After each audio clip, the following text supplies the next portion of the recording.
Hello and welcome to the 2018 Subway State Relay Championships to those in the stadium. Welcome along to those watching on our live stream. Thank you for joining us. We'll be live streaming the entire event. But thank you. Good luck to all athletes, and we'll go down into the starters' hands. And just joining us live on the live stream, we do have Raf Agostino here in commentary with me. Raf, thank you for joining me for the day. No worries, Lachlan. You know we always love a good live stream, so we're now for event number 1.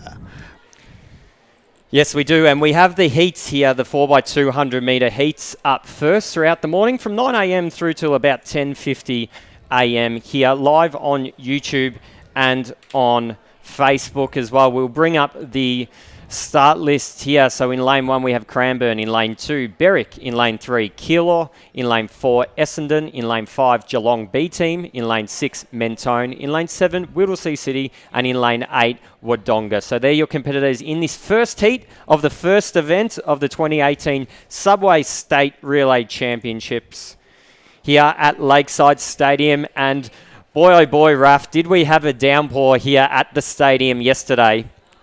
Yeah, we certainly did, and it looked pretty ugly, unfortunately.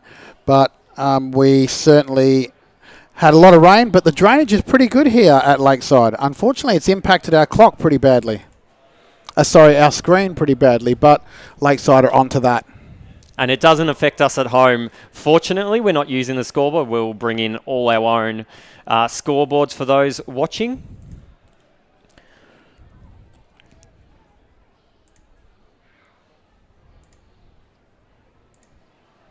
So we can see here, all ready to go. I think they are just waiting for 9 o'clock before they do get underway here at Lakeside Stadium. And it's going to be an exciting day. Everything's up and running properly. And I've got Raf in commentary with me all day. Michael Massini as well will be joining us a little bit later on.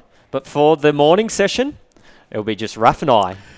But it is good that we are, if there's anything we know about athletics and track and field, it's regimented. So if it says we start at 9 o'clock, we will start at 9 o'clock. So you see the girls all getting lined up now.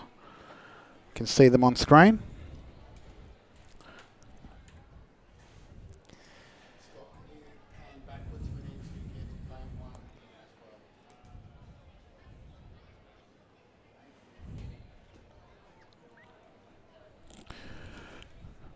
What's going to be a highlight for you today, Lachlan? Well, I must admit, I'm always a fan of the medleys, being a distance runner myself. So I will be looking forward to those a little bit later on in the day. They are the last event and straight final, so I have to wait until 5:30 for those.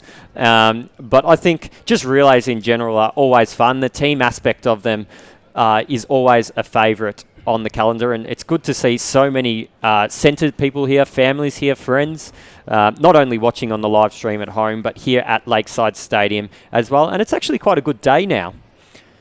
So we can see the starter starting to stand up on his stand, so we will go into the starter's hands.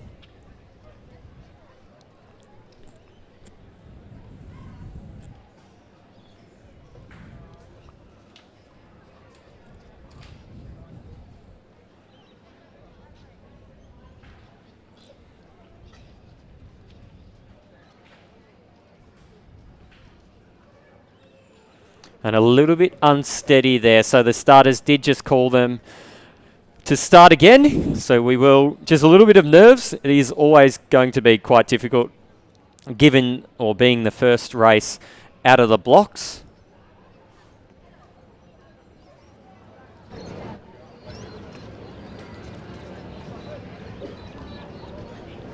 But we'll try that again.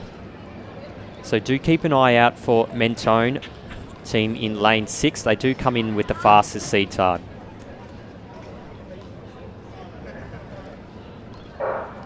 And we are underway in the first heat here of the girls 4x200 metre under 15 race. We do have 16 competitors across the two heats here as they do come down the back straight. And as expected, the Mentone team there in lane 6 is off to a great start, already catching the two teams from Whittlesea City and Wodonga there on their outside. Keep an eye out on the Geelong B team there on Mentone's inside in lane 5 as they do approach the first change of this 4x200 metres. And it is Mentone and Whittlesea City that are battling it out on this first lap on the top bend as they do come into the front straight for the first time.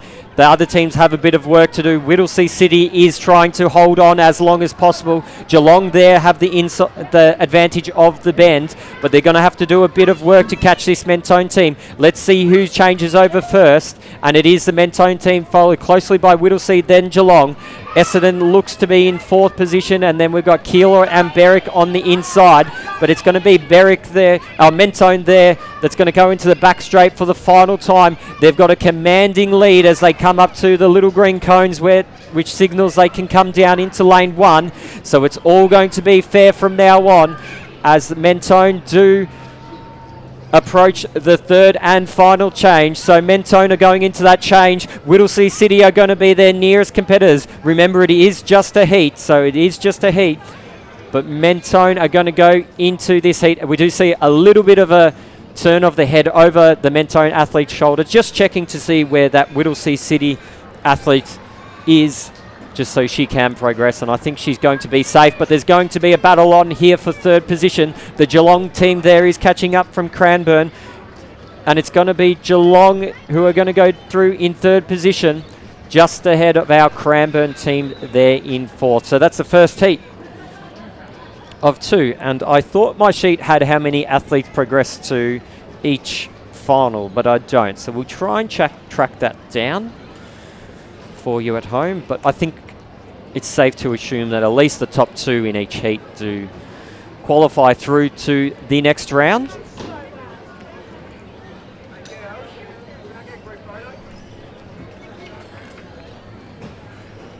That's right, Lachlan. Another great race. We've got a couple of heats in this, it looks like, with the girls getting back on the track. So we will see who progresses through, but I'm pretty sure it is the fastest top 3 and then fastest 2 out of both heats. But we'll get that confirmed. Clarify that for you at home. We sometimes rely a little bit too much on the sheets in front of us, and when they're not there, we're not 100% sure, but we will check that. Someone in the comments might be able to tell us. So we will load up the second heat.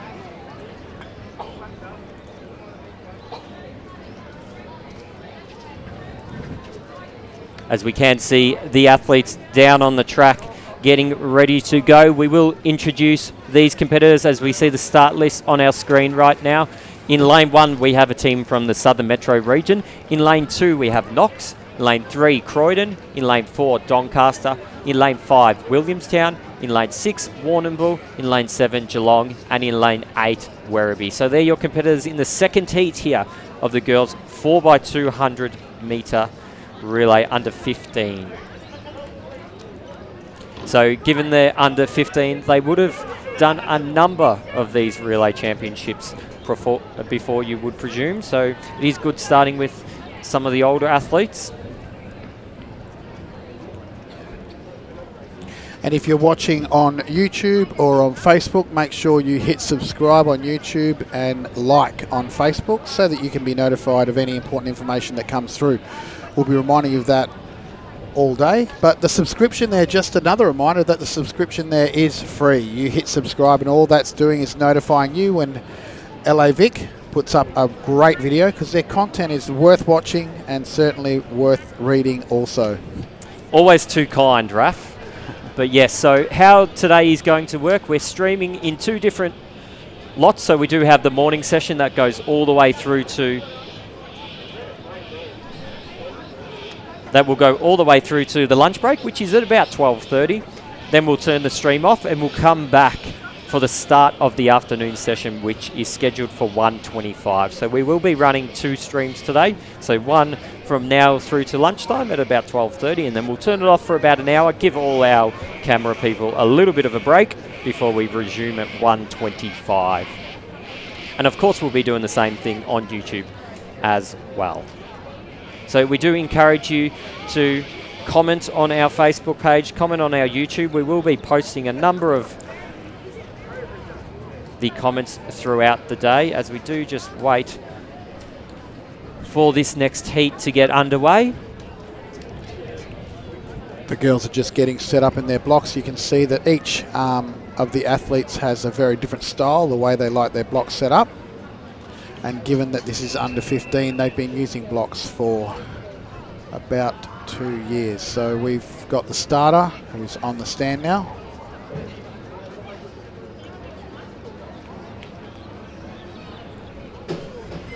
So remember, Mentone's the one who qualified first in the first heat. So we're looking for the top 3, we think, out of this one to qualify for the final.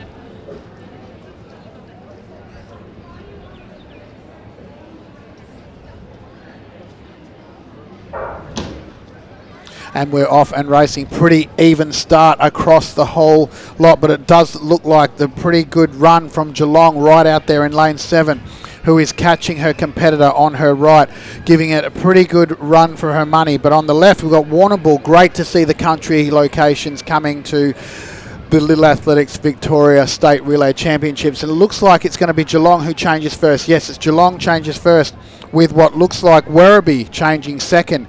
So we're going to see Geelong challenge this great run here, and we see how they come into the straight and they pick up the stagger. So Geelong in a great lead here in lane 7, looking like Werribee is coming in second, with on their left it looks like Doncaster coming in third. So that's a great run by the Doncaster athlete, picking up with Geelong coming in first for sure.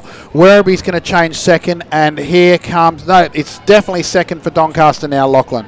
Yeah, so it was about 53 seconds there for the Geelong team. They do have the advantage of the bend, so it's not exactly 400 metres, but a good gauge there. So Geelong team out there in front as they do go past the green cones, meaning they can merge down into lane 1 and pick up their competitors. In the third and final change, Doncaster there in second, and then we've got about a 50-metre gap back to the Werribee team, who's running right down the outside there. But it's going to be our Geelong team out there in front. They're going to go through comfortably through to the next heat. So's the team from Doncaster there in second position. It's going to be a battle on for third. So we've got our Southern Metro Region team there in fourth place.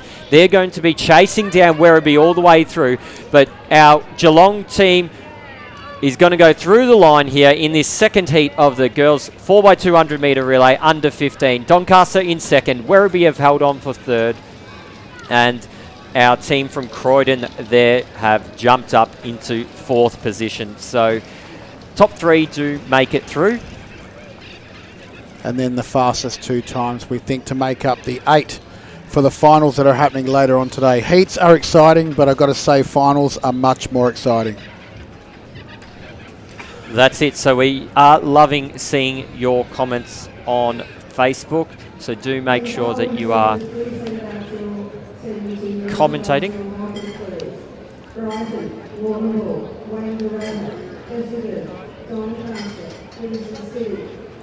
So continue to just give us a shout out on either of the social media platforms that you're on.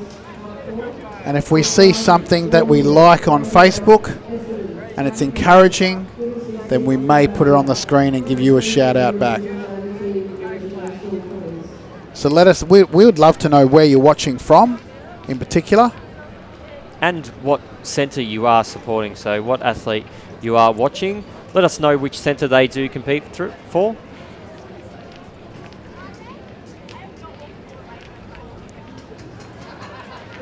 Like I said before, it's great to see the country locations here. That was Warrnambool in that one, and we've got a couple of others coming up later on today. Not sure which is the centre that has travelled the furthest, but Warrnambool would have to be up there with about a 3.5-4 hour drive. So hopefully the athletes are all fresh, ready for their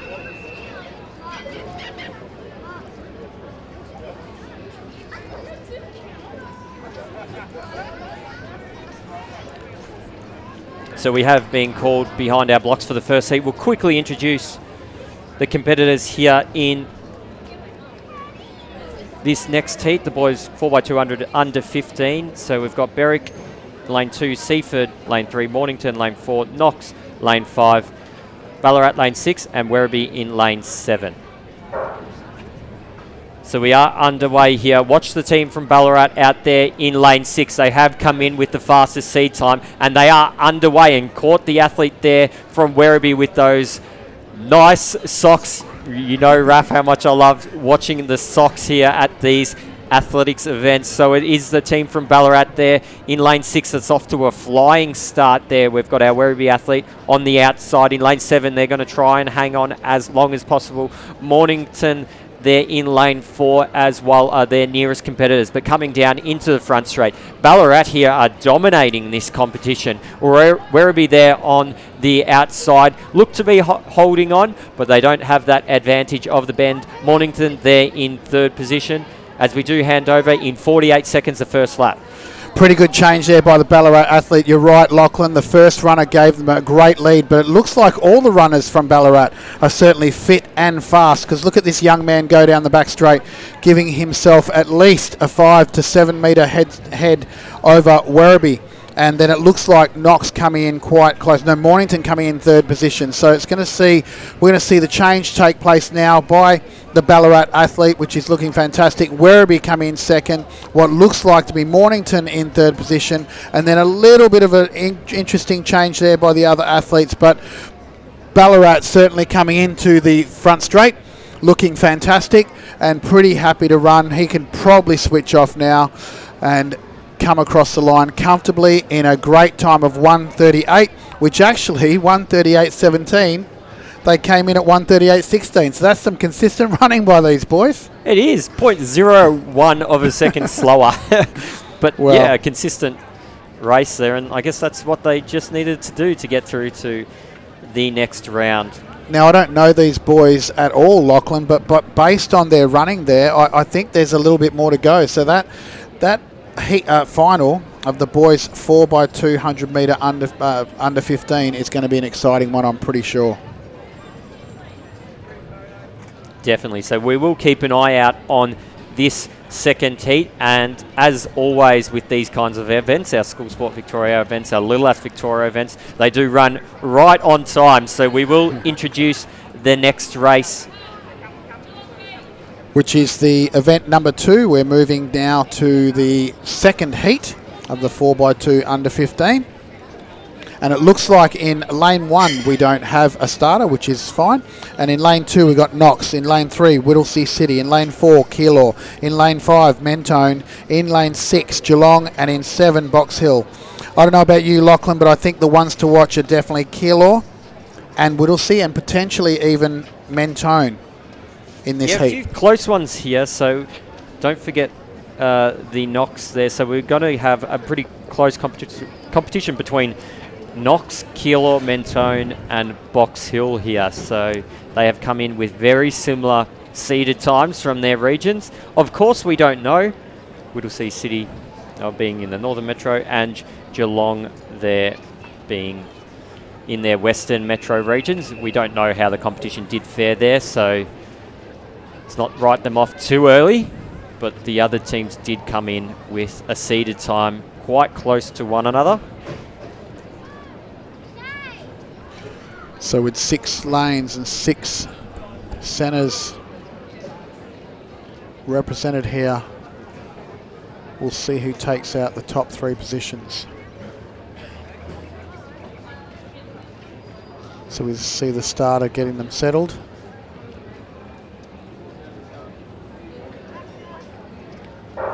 And we're off and running. It looks like a pretty even start again across the board. But as we picked, we've got the Box Hill athlete right out there, who's looking fantastic down the back straight. But Mentone chasing pretty hard in lane 5. And it looks like Box Hill's going to change first, with Mentone in 2nd position, with what looks to be Keilor in on the right there, and Geelong as well in 3rd. So we've got Box Hill who changed first. Mentone, who's off and running. Mentone's catching their competitors pretty hard. So we've got a great run here. Let's see where they come into the front straight.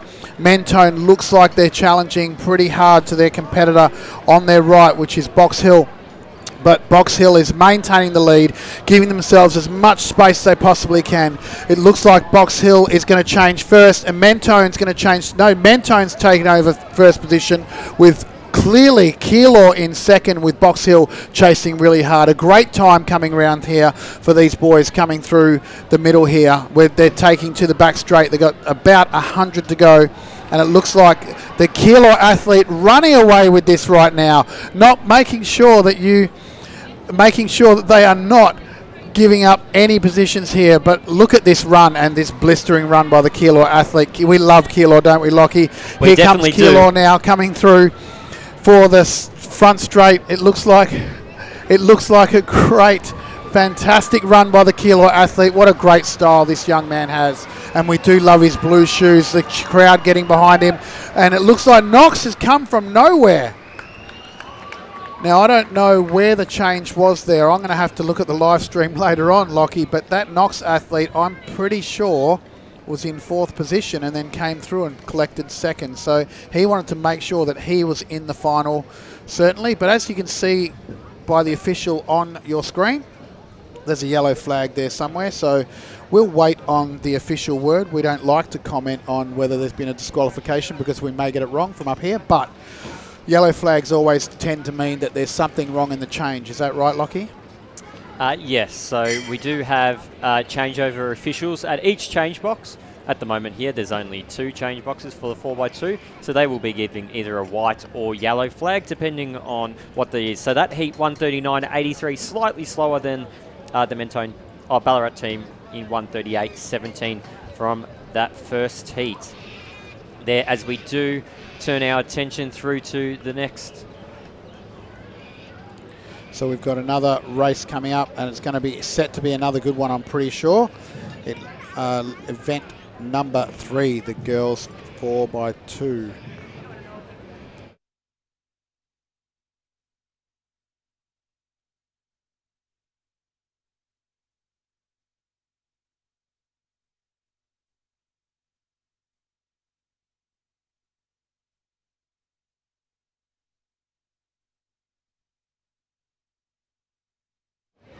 So we will introduce the competitors in this next heat as they are being called to their line. In lane 1 we have Geelong, in lane 2 Western Country Region, in lane 3 Essendon, in lane 4 Albury, in lane 5 Sandringham, in lane 6 Corio, in lane 7 Kew, and in lane 8 Knox. So they're your competitors in the first heat. For event 3, the girls 4x200 metre under 14 competition.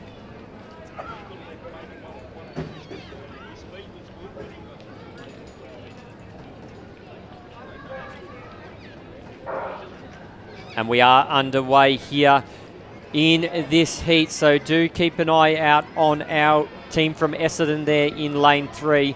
They do come in with the fastest seed time, along with Sandringham there in lane 5 as well. So we'll keep an eye on those 2 teams as they do come down the back straight.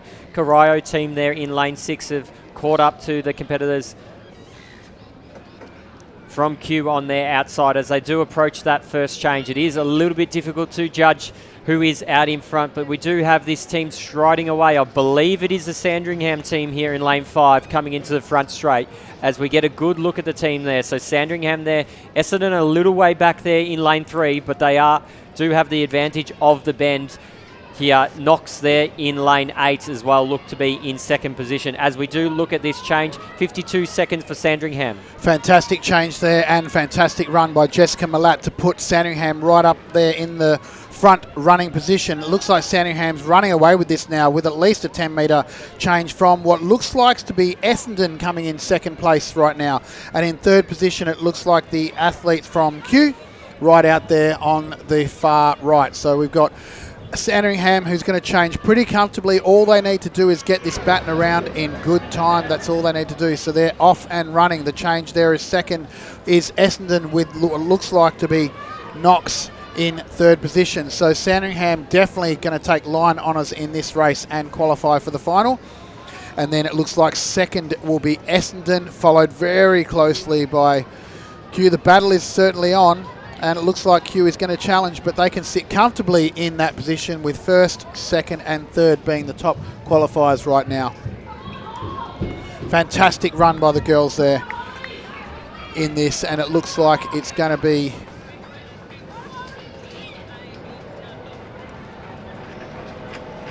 Western Country, Geelong all coming across there, and Albury as well. I think Albury came in at 4th position, which is a fantastic run by the Albury girls. Again, great to see the country locations turning up for this great event.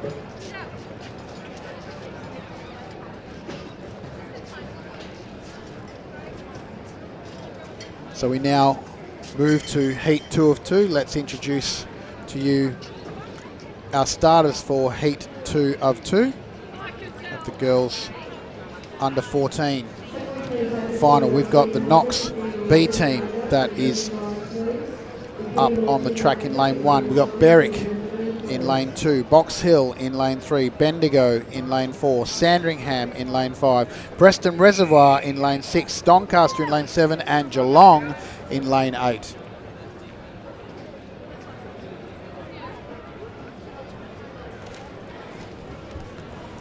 We can see the girls just getting all settled now.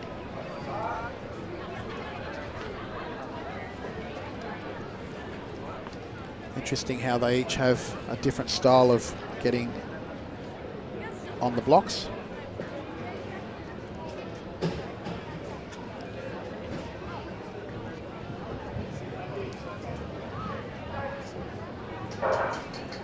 And we're off and running in this fantastic race. This is Heat 2 of the girls under 14 4x200 run. So we see the athlete right out there on the far right in Geelong in the back straight, giving the girls a great lead, which looks like to be a pretty close run by Preston Reservoir as well. But it looks like Geelong's going to change first, with Preston Reservoir. Looks like they're gone too early. That's slow.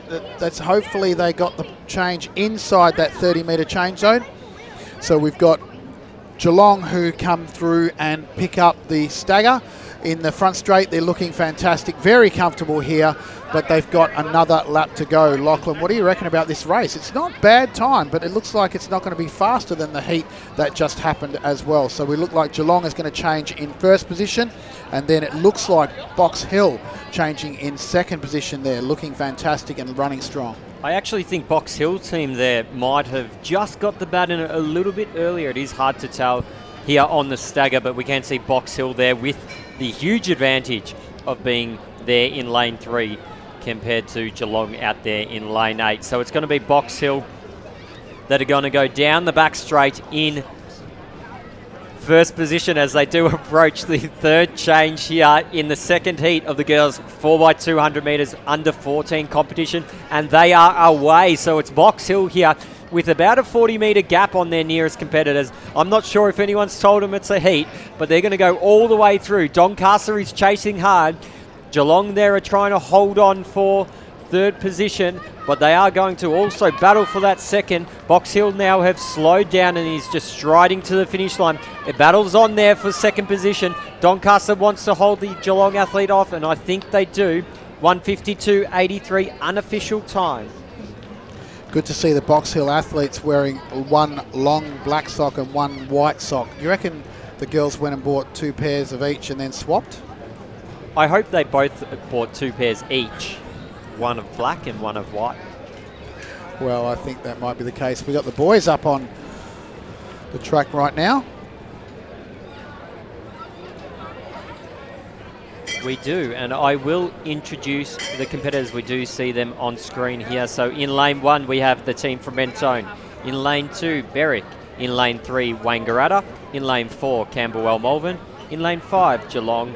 In lane 6, Williamstown. In lane 7, Knox. And in lane 8, Bacchus Marsh. So we do see those teams there, and they are warming up. And it looks like it's going to be a pretty quick one here as well, but this is my guess, Lachlan. I think Camberwell Malvern are going to be pretty strong in this race, with Geelong potentially giving a good run as well. Knox has certainly been recruiting pretty hard for the relays. They do enjoy a good relay, that's for sure. One of our big traditional strong clubs, Knox, as well. So you do often find some of these centres are always feature prominently on days like today, but we are in the starters' hands, so we will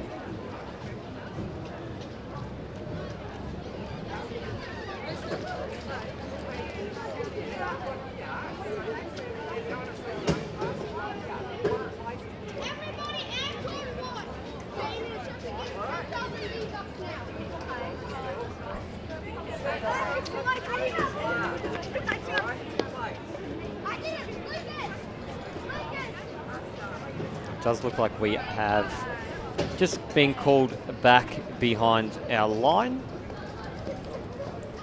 So we will start again. Good product placement there as well from Subway with the tent right there in the middle of our second positioned athlete.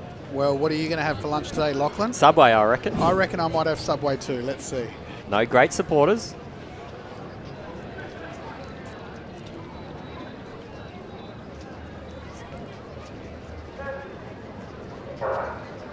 So we are underway here in event 4, the first heat of the boys 4x200 metre relay. And let's have a look at these team from Camberwell Malvern there on lane 4. They are catching the team on the outside, but down the back straight there in lane 7, our Knox competitors have flown past the team from Bacchus Marsh in lane 7. So it's going to be a battle between these two centres, I think. So Camberwell Malvern in lane 4, Knox there in lane 7 as we do look at the change. Camberwell Malvern were first there, a little bit slower of a change from the Knox team out there on the outside lane, but Camberwell Malvern are going to come down here and go into the front straight just behind the team there from Knox, but they are a few lanes on their inside. So Camberwell Malvern are going to go down here, coming up to the second change, and 1 lap to go. Let's have a look. So they have changed at about 51 seconds.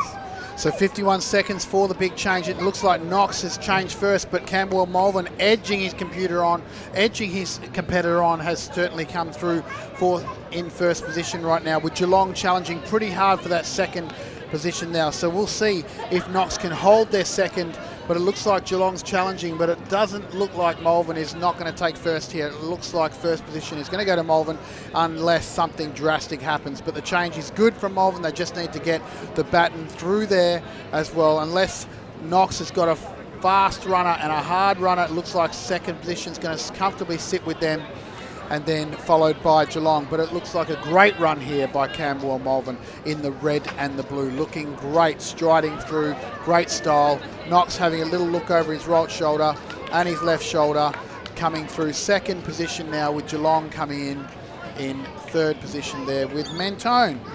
What looks like no. Great run by all the fellas there. Brilliant run. So we'll see what comes out of the final there, but the finals are taking place a little bit later on today.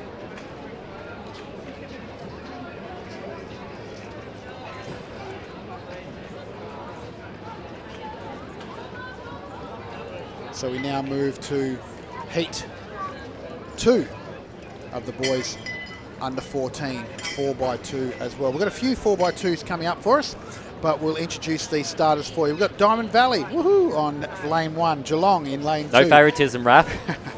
Corio in lane 3. Lane 4, we've got Springvale. Lane 5, Sandringham. Lane 6, Werribee. Lane 7, Nunawading. And lane 8, the Knox B team. So the A and the B, for those of you watching, it means simply that Knox or other centres have multiple teams, and they put in obviously both these qualified from their region. So the one to watch here, I think, would be Sandringham, and then I've got to certainly say Diamond Valley's up there to watch as well. Yes, and the teams from Werribee there and Nunawading as well are going to be close. We did hear before, just quickly before this race does take off, we could hear the effects mic. Now, I've been told by so many different people and asked where I've positioned the effects mic for today, because last year I think we could hear a few people's conversations in the live stream. That's a top secret location, isn't it? We might play a little bit of a game. You've got to try and find. So we can see an athlete here at home that's coming in later today. If you can find the effects mic and let us know in the comments, we'll give you a prize. So we are underway here in this heat of the 4x200 metre under 14 competition, and we can see our Sandringham team there in lane 5 off to a great start. It's pretty even between lane 5, 6, 7 and 8 in Sandringham, Werribee, Nunawading and Knox as they do run down the back straight. We've got a little bit of a gap back to Corio there, but the team from Diamond Valley in lane 1 has already passed their nearest competitors on their outside. As they do come up to the first change, it is, I think, our Sandringham team there in lane 5 that's off to a great start. Nunawading there, what a great run from this young athlete in lane 7.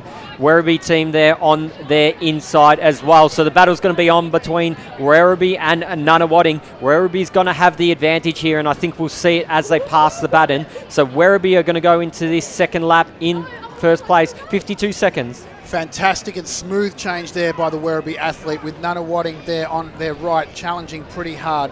And it looks like a great run by all the boys here, but it looks like definitely Werribee athlete giving a fantastic lead right out there at the top line there. So we've got Werribee in first position with Nunawading, Nunawading's in third position now. So it looks like a great run, great change there by the Werribee athlete. The Werribee athlete here is giving themselves a great lead. Interesting, some interesting changes, but it looks like Diamond Valley's coming up into fourth position now with a great run by the little runner from Diamond Valley. Watch that young man, but we've got a great run here by this fantastic athlete from Werribee. He can sit pretty comfortably now, but it does look like Diamond Valley has gone from fourth right through to second position here to take lead. And Nunawading on the line, I think, might have got one of the three qualifying positions there, Lachlan. That was a great run by all the teams. A great run, a really strong and consistent performance from the team there from Werribee. But what about that last leg run from the Diamond Valley athlete, from going from fourth position all the way through to second? Hopefully they haven't used all their tickets too early in this heat, but we will have to wait to see for the final. So we do move on pretty quickly to our next race here at Lakeside Stadium, and it is event 5. So we've got the two girls 4x200 under 13 age group here. So we will bring the start list up onto the screen. So it looks like it's going to be another great run by the under 13 4x2. We've got in lane 1, we've got Knox. In lane 2, Brighton. In lane 3, Western Country Region. In lane 4, Geelong. Lane 5, Frankston. Lane 6, Sandringham. Lane 7, Essendon. And lane 8, Diamond Valley. Now, Lachlan, for those listening at home, what does Western Country Region mean?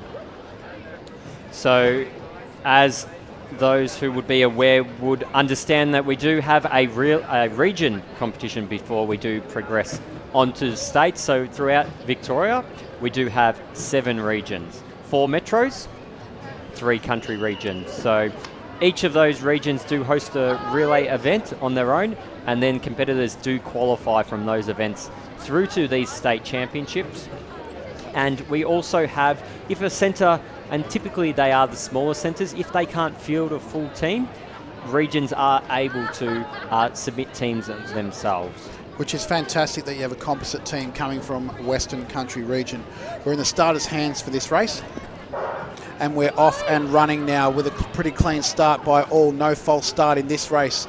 It looking fantastic, and although the weather is not the best weather, look at the running and the Sandringham athlete here tearing right through the middle there and giving themselves the best possible chance to get in the qualifying positions. It does look like the Sandringham athlete is going to change in first position, with what I think is Knox coming through in second position there.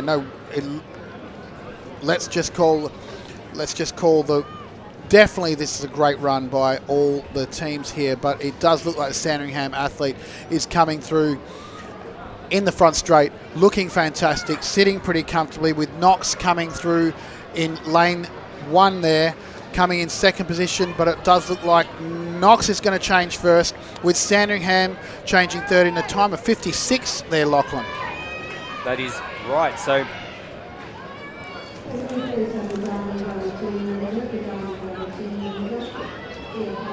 we do have our Knox team out there in first position. Sandringham out there on the outside, but they are going to merge in with the fluoro orange shoes. Both of the top 2 competitors do have them. So it's going to be our Knox team that are going to make the third and final change about 50, 60 metres in front of their nearest competitors. We've got Geelong there as well that are going to battle it out for second position. And Sandringham there sprinting away from our Geelong competitor. But it's going to be Knox that are going to come down the front straight in first position, followed closely by our Sandringham athlete. Geelong there in third, and then in fourth it's going to be a bit of a battle between our Frankston and our Brighton team there with a crazy dash for the line.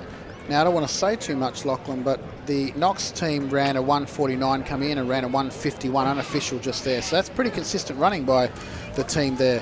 Fantastic running, actually. I think we're going to have to sort out our sheets. Sheet handling, we keep taking sheets off one another.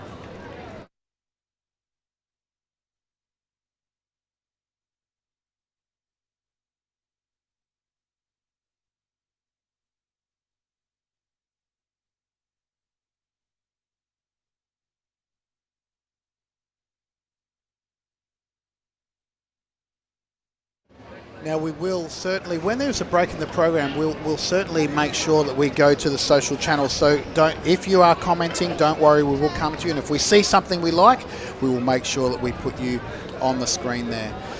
But this, as any event, it moves pretty quickly through this competition, doesn't it, Lachlan?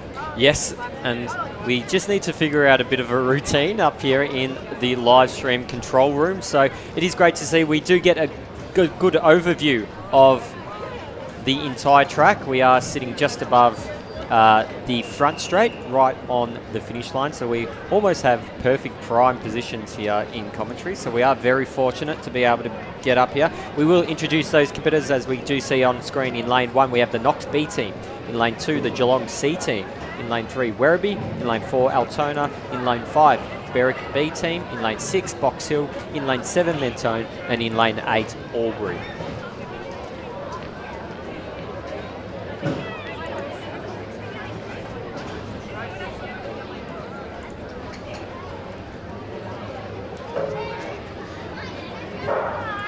And we are underway in this second heat of the under-13 girls 4x200 metre relay.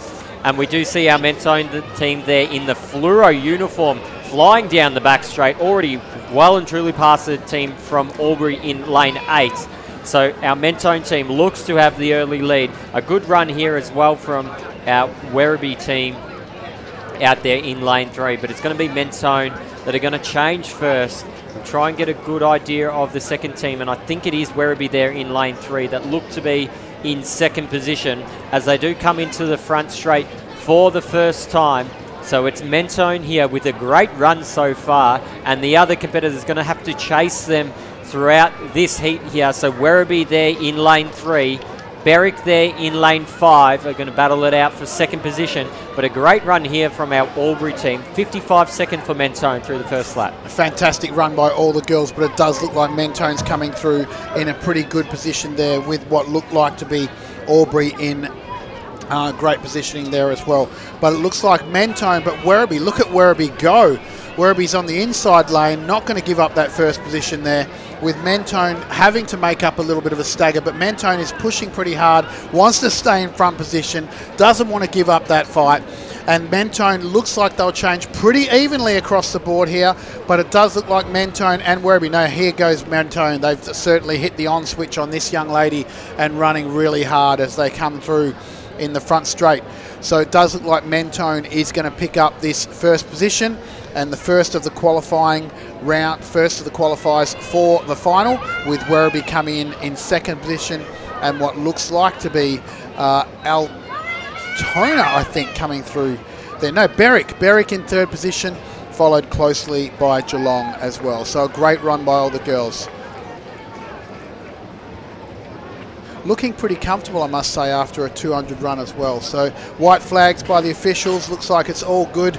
So those first 3 qualifying positions will go through to the final. We just missed that clock for some reason. I'm not sure why it didn't stop. Sometimes it likes to stop when the first competitor does cross the line. Other times it doesn't. We will try and read out some of the Facebook comments there, Raf, if we do see any.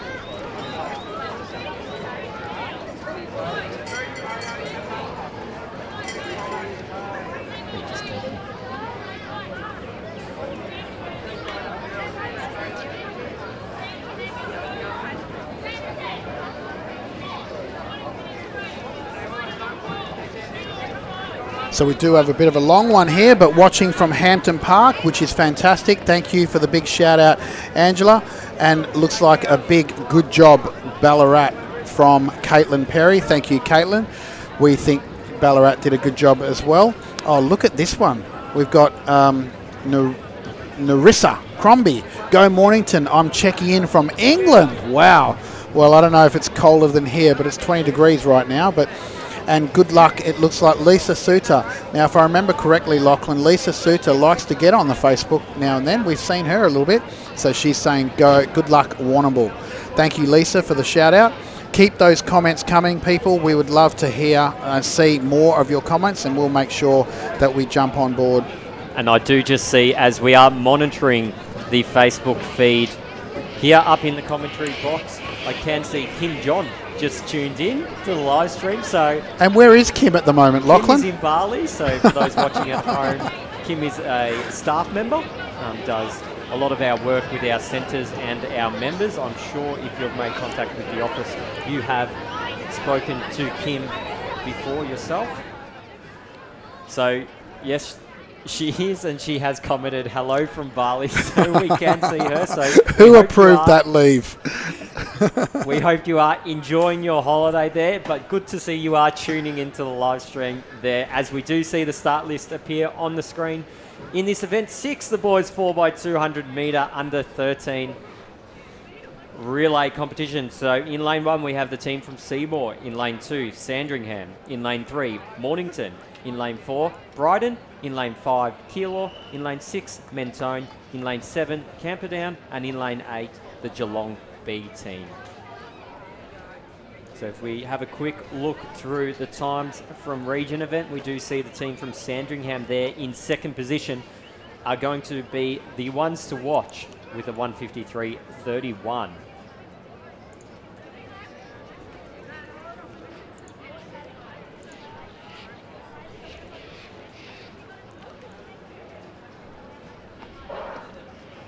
And we are underway in this first heat here at Lakeside Stadium. And check out the colours from this Mentone athlete. Full bright yellow there as he does catch up the team on his outside from Camperdown in lane 7. The Keilor athlete there in lane 5 as well is making up a lot of ground on their competitors on their outside. So as we do approach the first change up here at the top bend, it is going to be Keilor first, Mentone there in second. A little bit of a slower change from the Geelong B team there in lane 8, who have a little bit of work to do. But it's going to be the team, the black and white team from Keilor there in first place as they do come down the front straight for the first time, as we do see the sun starting to come out. Geelong there in second, but it's going to be Keilor A team in lane 5. A little bit of a strange change there, 52 seconds. There was a little bit of a slow change, but the black and white are off and running with Geelong chasing pretty hard and Mornington wanting that position as well, and Sandringham as well. So we've got a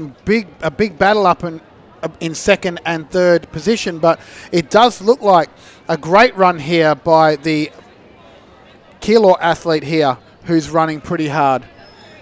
And we'll see the changes coming through pretty well. And the black and white is on their way, looking fantastic in their beautiful uniform.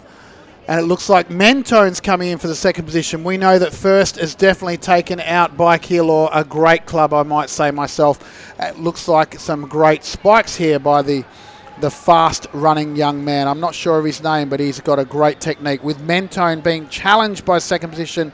And it does look like Nunawading is going to take this out and look pretty comfortably in there.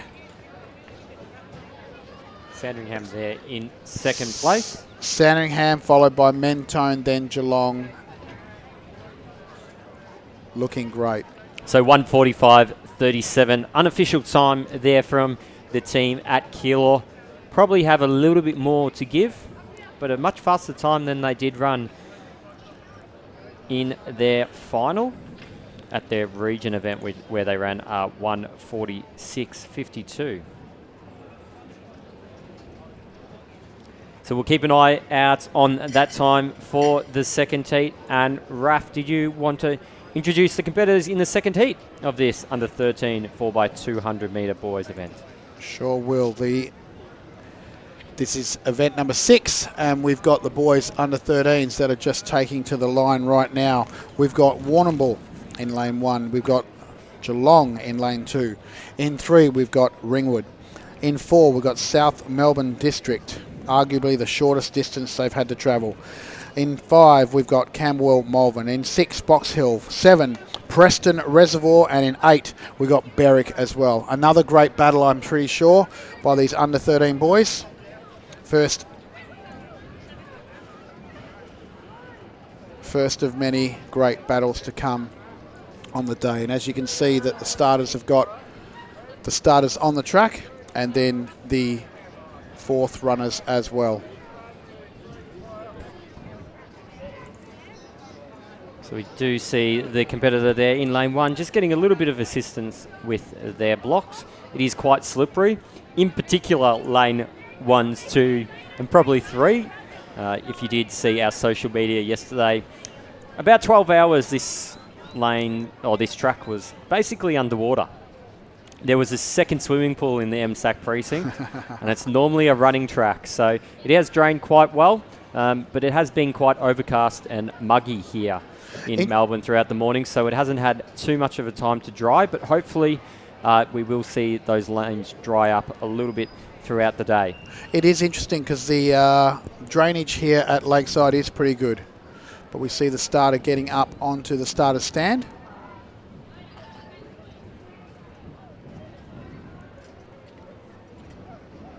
Big shout out to all the officials that are making this event possible today. Certainly couldn't do it without them.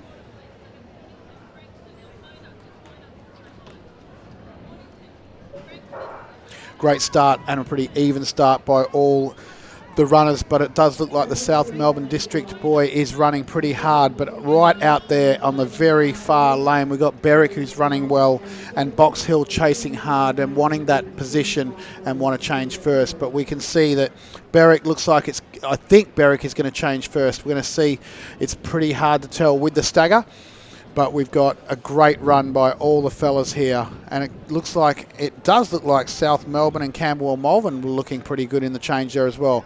But the first position here at the moment coming into the straight does look like Berwick.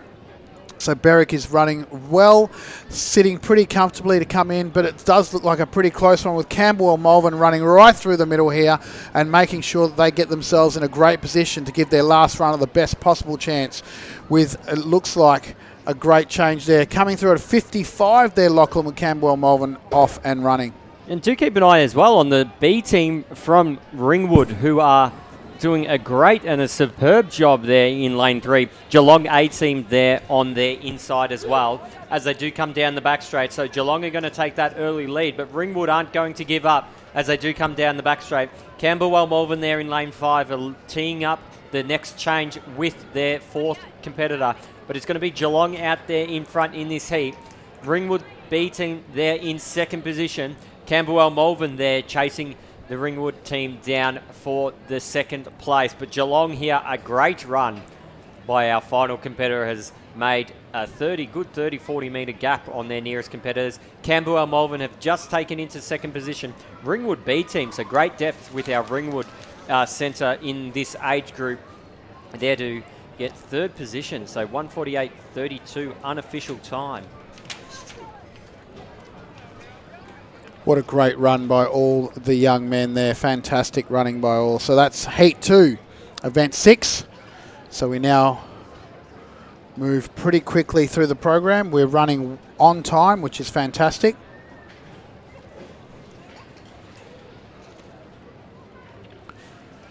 So we're now moving to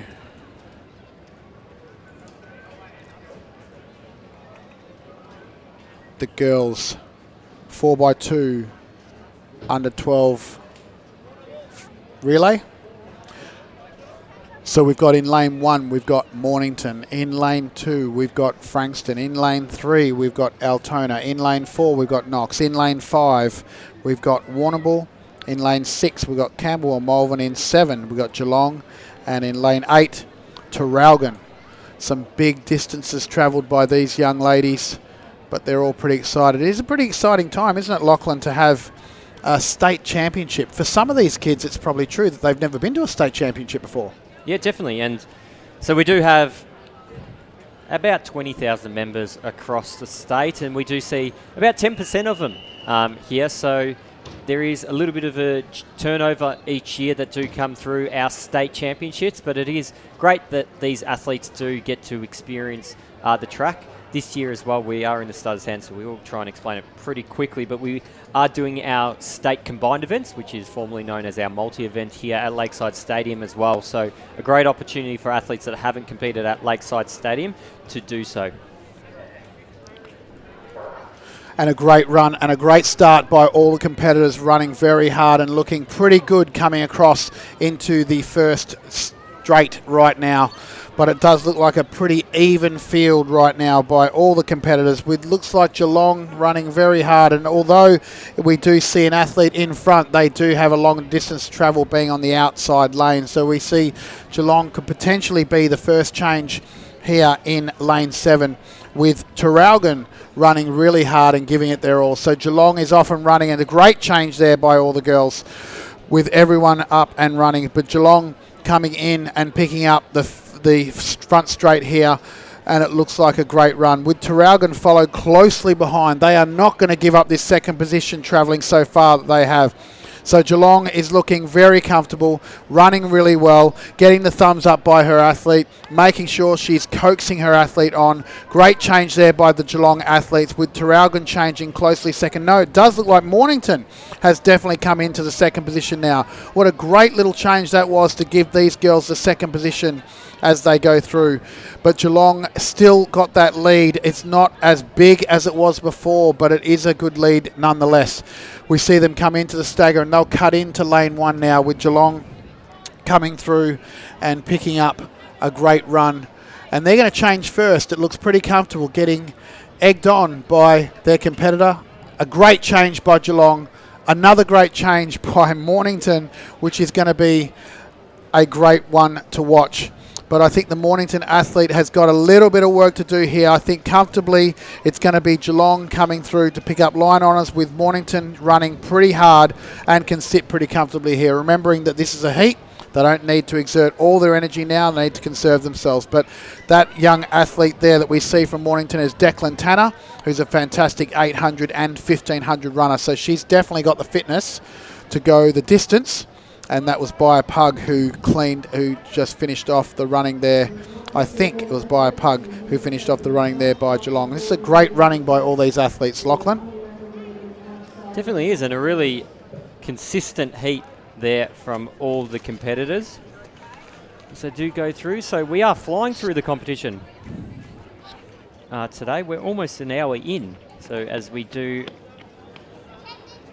get ready to introduce the second heat of the girls under 12 4x200 metres, as we do put it up on the screen now. So we do have in lane 1 Caulfield, in lane 2 Mornington B team, in lane 3 Essendon, in lane 4 Kew, in lane 5 Sandringham, in lane 6 Melton City, in lane 7 Wodonga, and in lane 8 Geelong. So they're your competitors in this second heat of the girls under 12. So the first heat, 159.67, is what these competitors will be trying to beat. Although I have nothing to base this on, Lachlan, I think lane 1 Caulfield's going to be one to watch. I think they're a pretty strong team.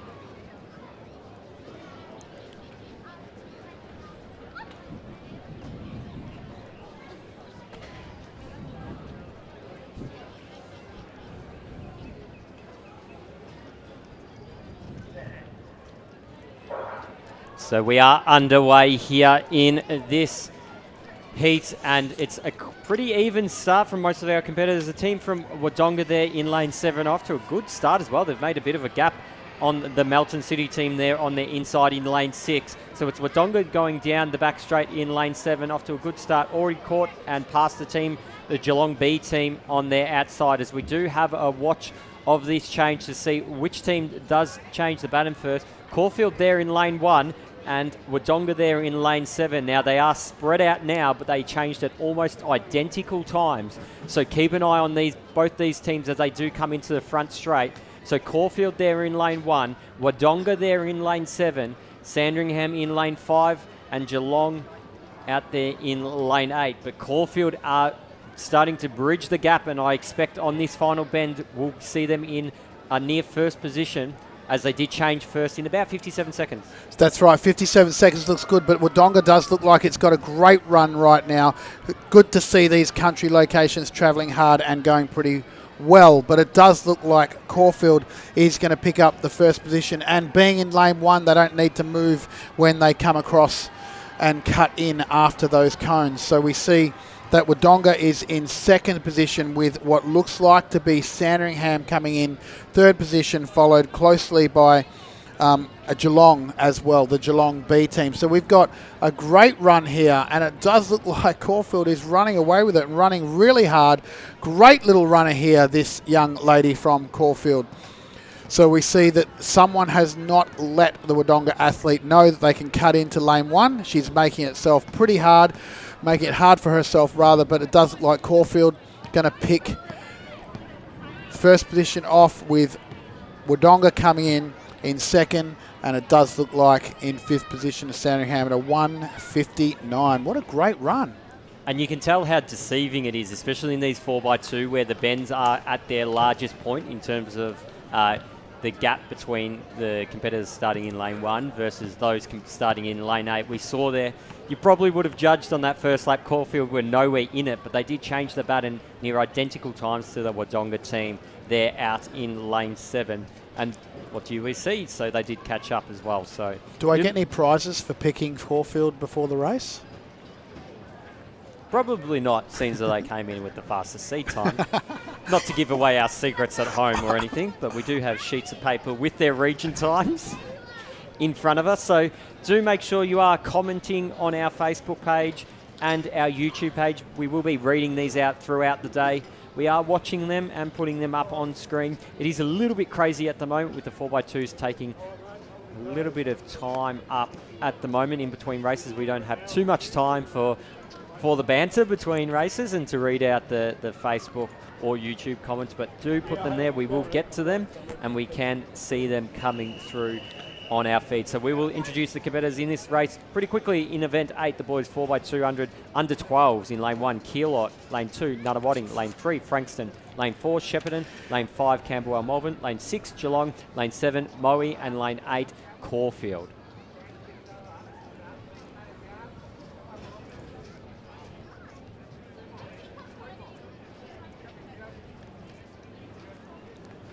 So the Geelong team in lane 6 are going to be the ones to watch. And they are underway here. So it's our Geelong team out there in lane 6. Keep an eye out on them. Doesn't look like we've got our Moe team either there in lane 7. So we will scribble them out for us. Oh no, yes we do. Apologies about that. Yes, so Geelong there in lane 6. Moe there in lane 7, Camberwell, Malvern, as well in lane 5, that are fighting hard as they do come up to this first change. We will get an eye on who's changing first, and it's our team out there in lane 2 from Nunawading are going to be a little bit of a surprise entrant into this. So they're going to be Geelong's nearest competitor as they do come into the front straight. Like the race previous, they do have a big advantage being on that inside, but it's Geelong for the time being out in front there in lane 6. Keep an eye out on Nunawading in lane 2. Don't ride out lane 8 Caulfield either, who just need to hang on to the Geelong team. Geelong changed just in front, Keilor in second. And it does look like a great run by all the fellas here, but it does look like Geelong is going to take this for the first position unless something drastic happens. But Keilor is giving a challenge on the inside lane, and being that they're in lane 1, they don't need to cut in. So we've got a great run here by all the young lads, with Geelong coming out and giving a great run and putting themselves in great position for the first of the qualifiers to come through in this heat. So we see another good change here by all the athletes, with the Keilor athlete running very hard and trying to catch up on their Geelong athlete, turning his legs over very fast. It does look like Keilor is going to take first position based on the run that he is giving. Someone is letting him know that it's just a heat. He doesn't need to give it everything, but he's pushing pretty hard, turning his legs over. The Geelong athlete's hearing that he doesn't want to give up first position. So it's first Geelong, second Keilor, with third position coming through in Frankston. Great run by their athletes, all the athletes here. So white flags all round. Looks like a great change by everyone. Again, great to see Moe joining us all the way from their location. Moe's a long way, and there isn't. And we do have quite a few teams that have travelled to get to these competitions here at Lakeside Stadium.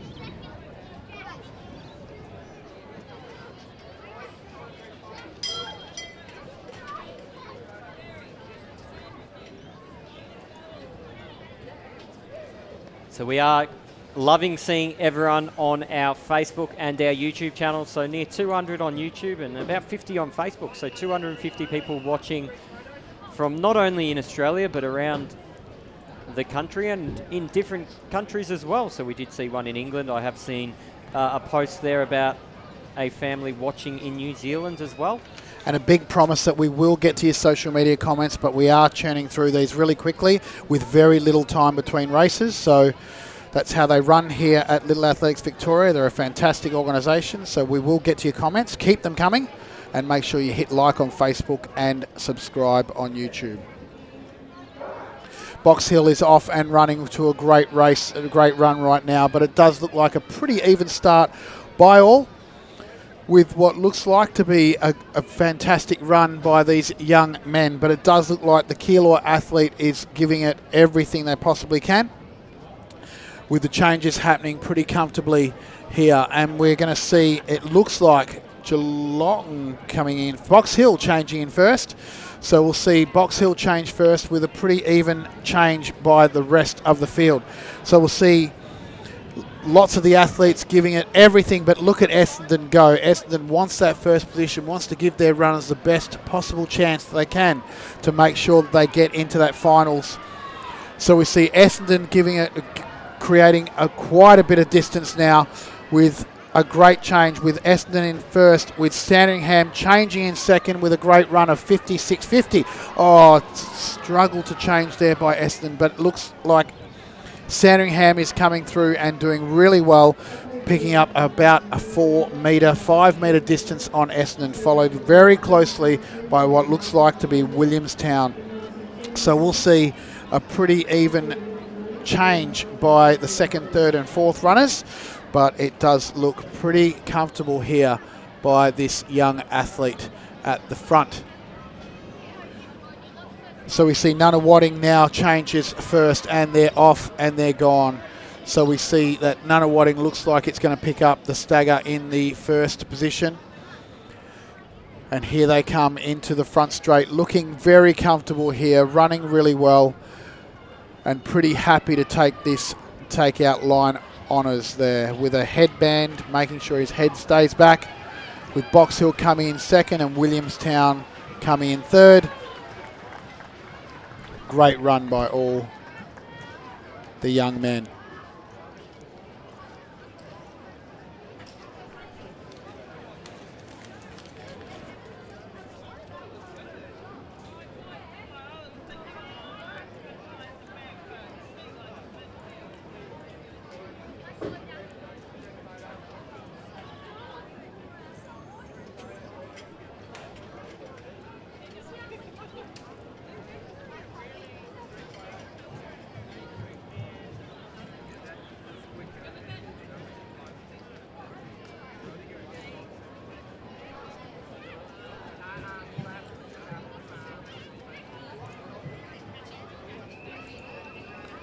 So we'll introduce to you the starters of this first heat of the girls under 11. We've got Waverley in 1, Diamond Valley in 2, Geelong in 3, Wodonga in 4, Warrnambool in 5, Camberwell Malvern in 6. In 7 we've got Box Hill, and in 8 we've got Yarra Rangers. So just watch closely as you see these great athletes, and they're off and running, looking pretty comfortable here, but it does look like the Camberwell Malvern athlete is looking the best of the runners right now. Hard to tell at this early stage of the race, but they are pretty spread out. And as you can see, Camberwell Malvern in the red and the blue, looking very comfortable, and looks like they're going to change in first position. A little hard to tell with the stagger, but Box Hill way out there in the very far 7th lane will also change in second position, what looks like to be second position. And it does look like a great run, but Geelong, look at Geelong go. Her running style is fantastic. She's turning her legs over and looking very comfortable there in lane 3. But it does look like the athlete here from lane 7, lane 8, Yarra Rangers, is going to change in first position, being coaxed by her competitor, wanting that baton really quickly.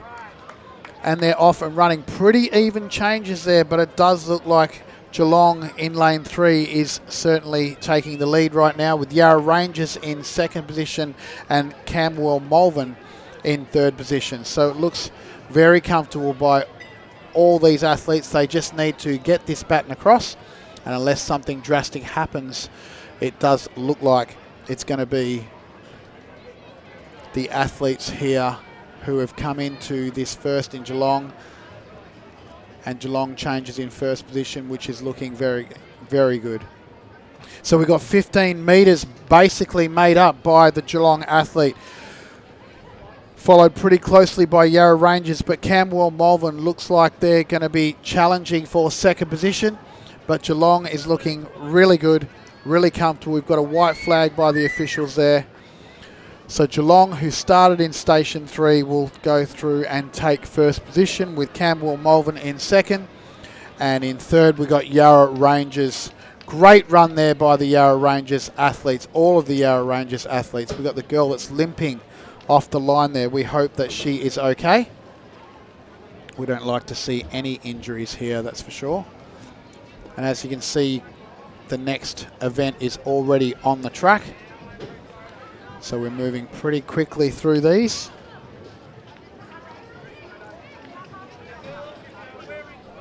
So now we go to heat 2 of 2 of the girls under 9 4x2. So right now we have in lane 1 we've got Berwick, in lane 2 we've got Keilor, in lane 3 we've got Ringwood, in 4 we've got Bacchus Marsh, in 5 Knox. Then we have Werribee in 6, 7 we have Geelong, and 8 we've got Chelsea. The first time we've seen Chelsea here this morning, but I'm sure it won't be the last. They're going to be one to watch, that's for sure.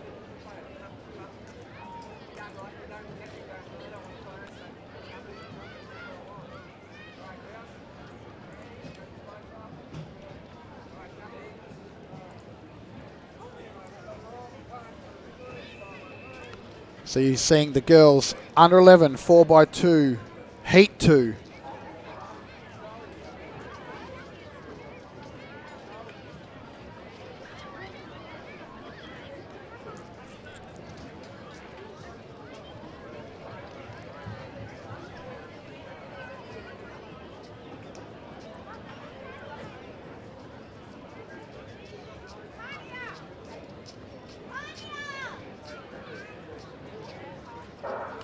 Great start here by all the athletes, and they're looking very good as they come into this first 50 metres.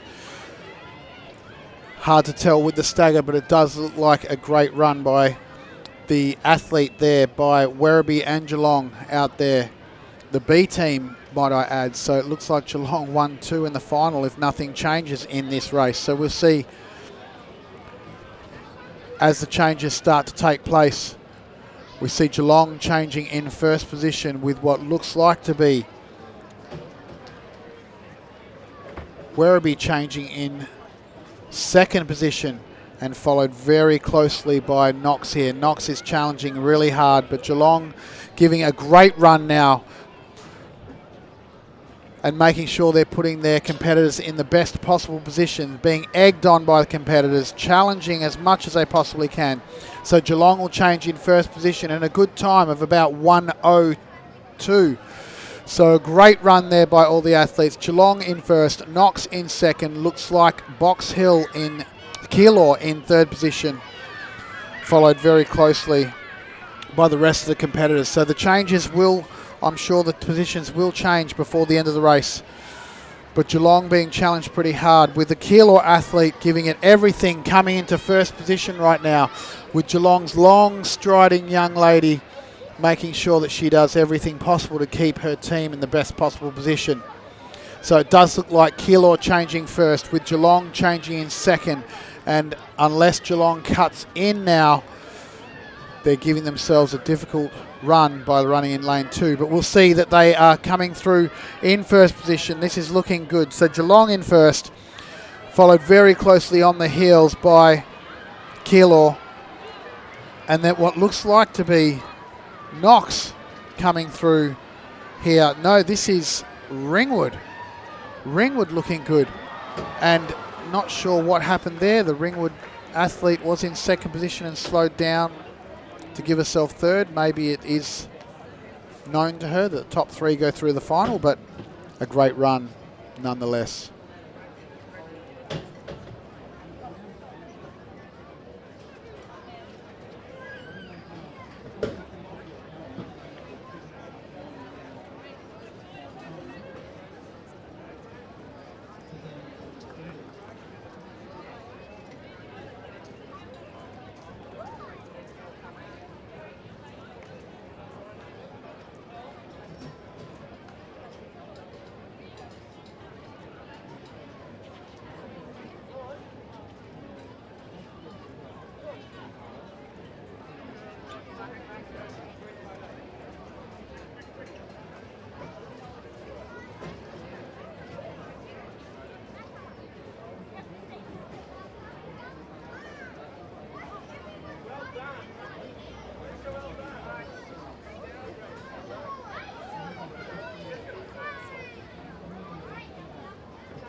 But as you can see, we've got a 20-degree day here, but I have just been informed it's 100% humidity.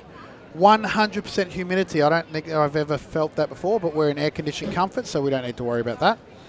Do keep your comments coming. We do love to see those comments. We can't get to them now because we've got quite a number of events that are coming up.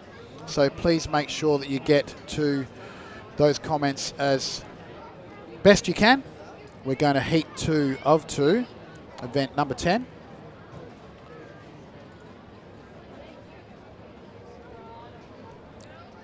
Beg your pardon, heat 1 of 2, event number 10. This is the boys under 11.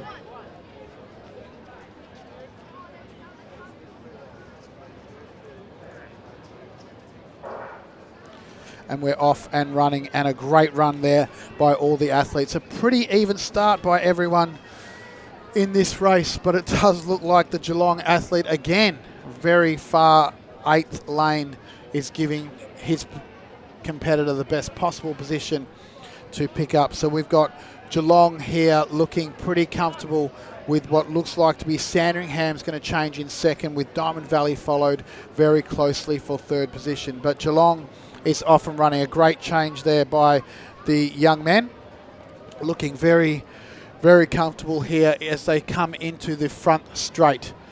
The track is drying out, so it is getting a little faster, but this is a great run by these young men that are giving everything. With the headband on, he's making sure he's giving everything he possibly can. He's been egged on by his Geelong competitor, and it looks like Geelong in first position, with Sandringham changing in second position. And then looks like great change there by Diamond Valley, followed very closely by the rest of the athletes. But do not discount this young Keilor team. they are looking pretty comfortable out here. Even though they are the B team, they're a fast team nonetheless. So we've got Geelong now, who are just picking up, coming and cutting into the first position.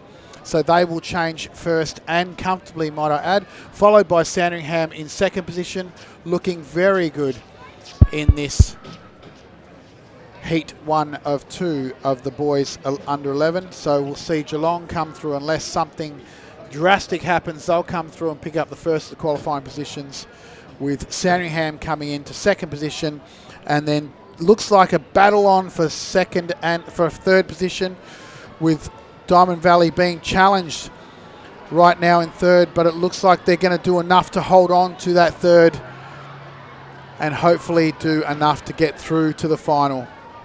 Great run there by the Keilor athlete as well. Brilliant running by all the boys. Quite a few seconds quicker as well than what that Geelong team did run at their region event as well. So good to see that they do have a number of seconds still in them, and probably a few more given how they did race that run there. So I'm going to go downstairs, Raf, and do some interviews and do some commentary from down here. I'll leave you up here and we'll get some different pictures as we do go into this next heat. Thanks, Lachlan. We're looking forward to seeing you down there, wherever that might be, with the 100% humidity. So you enjoy the 100% humidity out there. I'll stay in the air-conditioned comfort. So we've got lane 1, we've got Collingwood. In lane 1, we've got Bendigo. In lane 2, we've got Camberwell Malvern. In 3, we've got Knox. In lane 4, we've got Doncaster. In 5, Geelong B team. 6, Leongatha. 7, Keilor. And 8, we've got Sandringham. So fantastic to see some of these country locations there. And they're off and running in this heat 2 of 2 of the under 11 4x200 metre race. Looking very comfortable by all these athletes. It's not a warm day, but it's a clear day nonetheless. So we see the great running here by these young men who are giving it their everything. And we're got the... It does look like Geelong is changed in first position and certainly giving a great run now.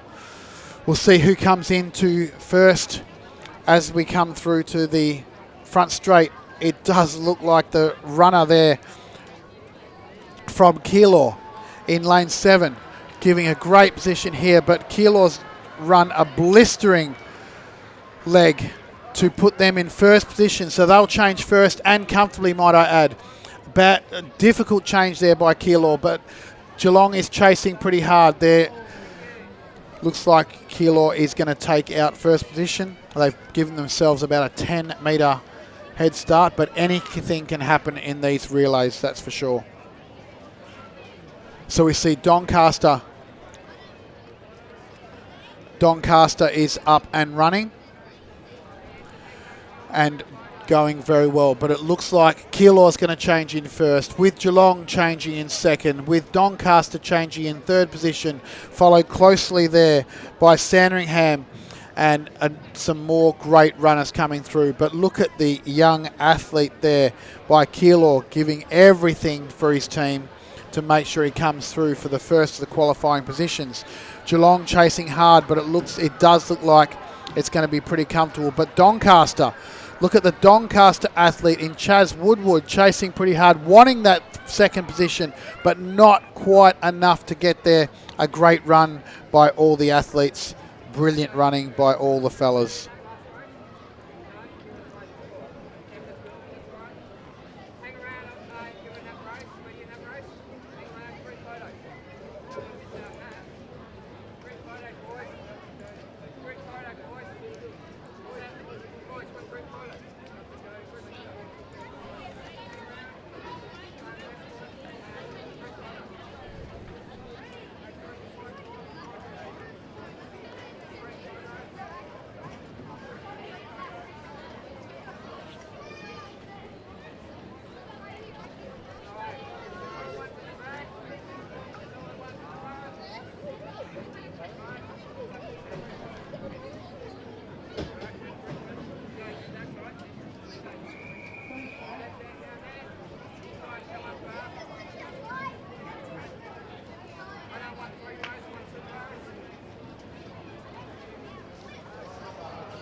So we can see that we are up and running in this girls under 10 4x2 heat 1. So we've got some great changes that are taking place right now and looking very comfortable by all the runners.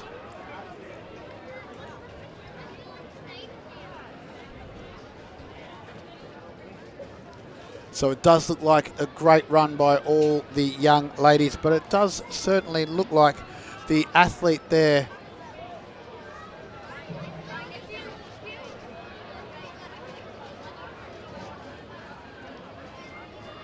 from Box Hill, who's coming through and going to change in first. Box Hill in first, and it does look like Bendigo in second position there, with followed closely by the rest of the athletes, but Box Hill giving a great run right now.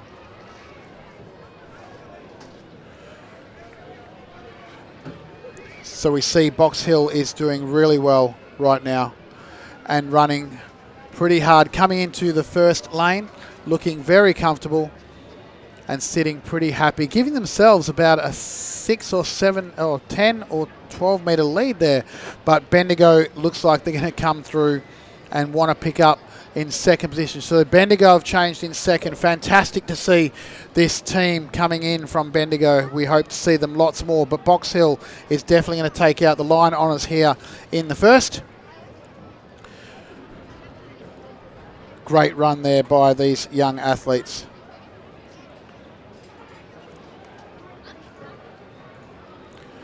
Fantastic run by Box Hill, with Bendigo coming into second position, followed very closely by Werribee. Great run by all.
As you can see, the girls are on their blocks, ready for this next race.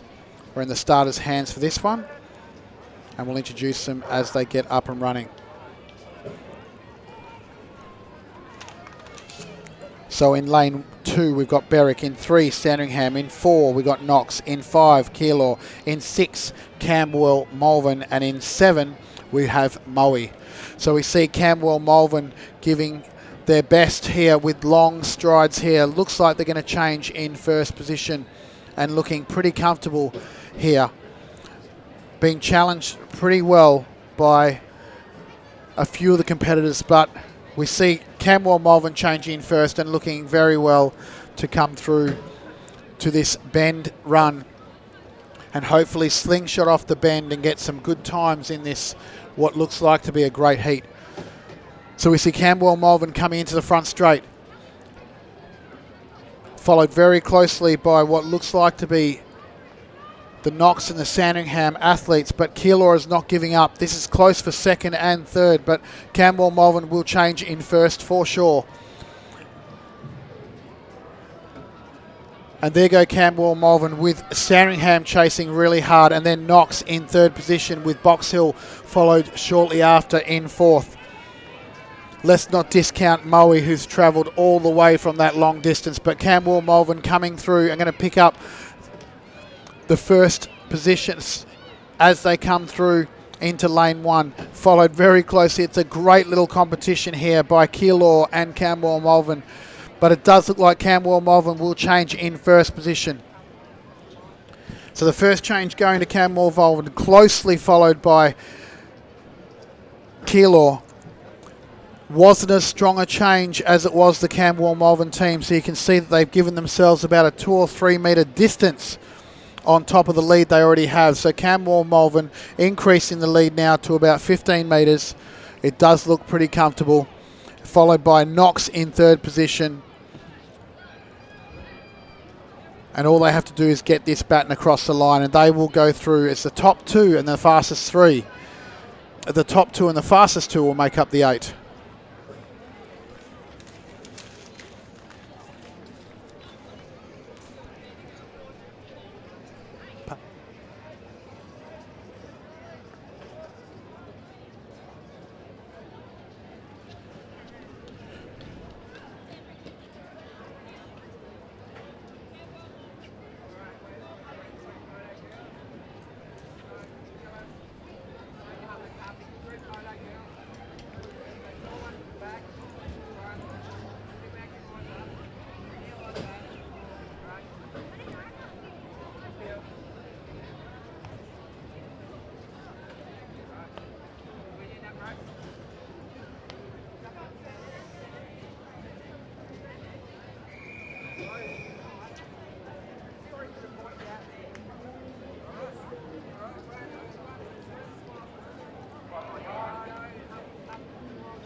And so we're off and running in this great run of Heat 3 of the girls under 10. Event 11. So we'll see in lane 1. Lane 2 we've got Geelong. In 3 we've got Sandringham. In 4 we've got Colac. In 5 Wangaratta. In 6 we've got Camberwell Malvern. And 7 we've got Nunawading. So a great run by all these girls, and it does look like some pretty good changes are taking place over there in the first change. A difficult drop the baton there by Wangaratta. No, she's lost her shoe, the poor girl. So she will put her shoe back on and off she goes. I think that was Wangaratta. We'll have to get confirmation as we go, but it does look like Nunawading is going to take up the first change here in this first position in the second change. So Camberwell Malvern in second position with Sandringham followed very closely there. So we have Sandringham in the front with Camberwell Malvern in second position. The Camberwell Malvern athlete can't run out of her box. She needs to get that baton now. It looks like there's going to be a difficulty happening there, but they can't change out the box. So we'll leave that to the officials, but it does look like Sandringham is off, and they've got themselves a 20 or 30 metre lead here right now, with Geelong followed closely in second position and Nunawading in third position. So another great change by all the athletes, but it does look like Geelong is going to take out second, because it does look pretty comfortable that Sandringham is going to take out first position right now. So they're looking good for the first of the qualifying. So it's the top 2 positions in each heat with the fastest 2 times will make up the 8.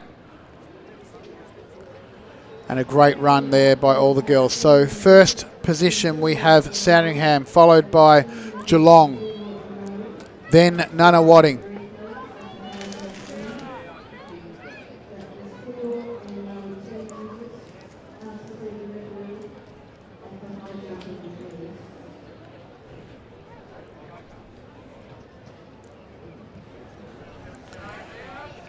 So we're going to cross down to Lachlan. Lachlan Rayner, what have you got for us down there? Thanks, Raf. Yes, so we're going to start doing a bit of roaming stuff as we do get ready for this next event, Event 12, the boys 4x200 metres. We'll just show you a bit of what's going on trackside. So, Andrew, if we just turn around here, we can see the competitors getting ready to go. This is where they wait before they do get onto the track. So we do see them here. And then we've got some other competitors here that are also lining up for the changeover. So it is quite busy down here, especially during the medley and the 4x2 competitions when there is a second change. But we will introduce the competitors on the track here quickly before the start. So in lane 1 we have Berwick, in lane 2 Warrnambool, in lane 3 Werribee, in lane 4 Sandringham, in lane 5 Geelong C Team, in lane 6 Doncaster, in lane 7 Moe, and in lane 8 Camberwell Malvern. So they're your competitors. We're in the starters' hands.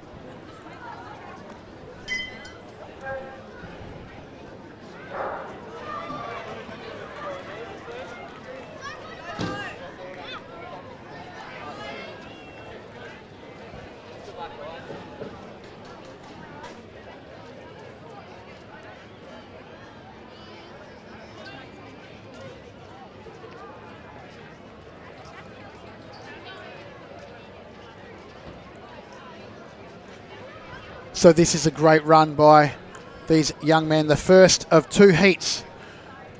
And as Lachlan has introduced the runners, we see Camberwell Malvern right out there on lane 8. They're not letting that detract them from being a great race.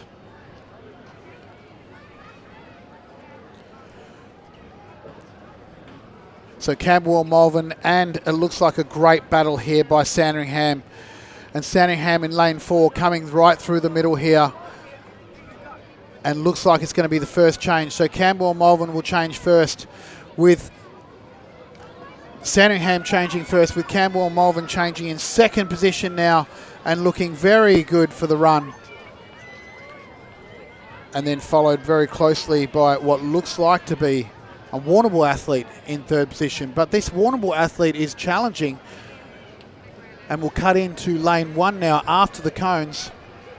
And Berwick also challenging for second position. So it's a great little battle on for second and third. So it does look like the Sandringham athlete is changing.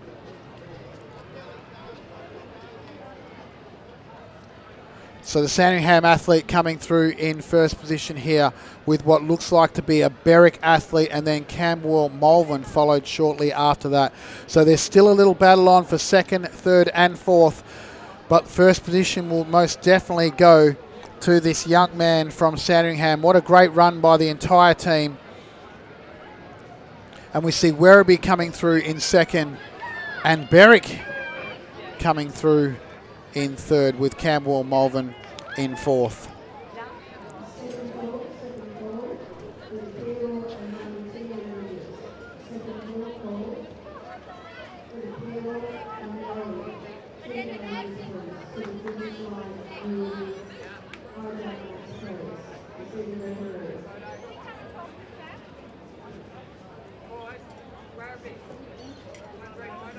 Commentary for that race there. So we got these athletes, guys. Just introduce yourself. Who are you? Tell us what you're doing today. We're Williamstown. We're Williamstown, and I'm under 12s, and my name is Grayson, and I'm running 4x1 and 4x2. Well, good luck, boys. Sorry, we can't introduce any more. We do have to go to this next race. If you hang around, you did all get on the live stream. We'll go back up to you, Raf, for commentary of this race. Thanks, Lachlan. That was fantastic. We're glad that you are joining us back for the commentary. And these young men are up and running. We'll introduce these competitors in just a short second. But it does look like a great run by all the athletes here. And we're in heat 2 of 2 of the boys under 10. 4x200 metre.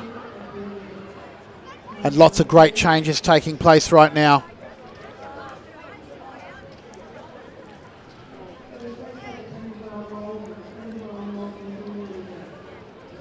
So we see a great run by all the athletes, and coming in with a great battle on for first. It does look like a bit of a challenge between these three athletes here.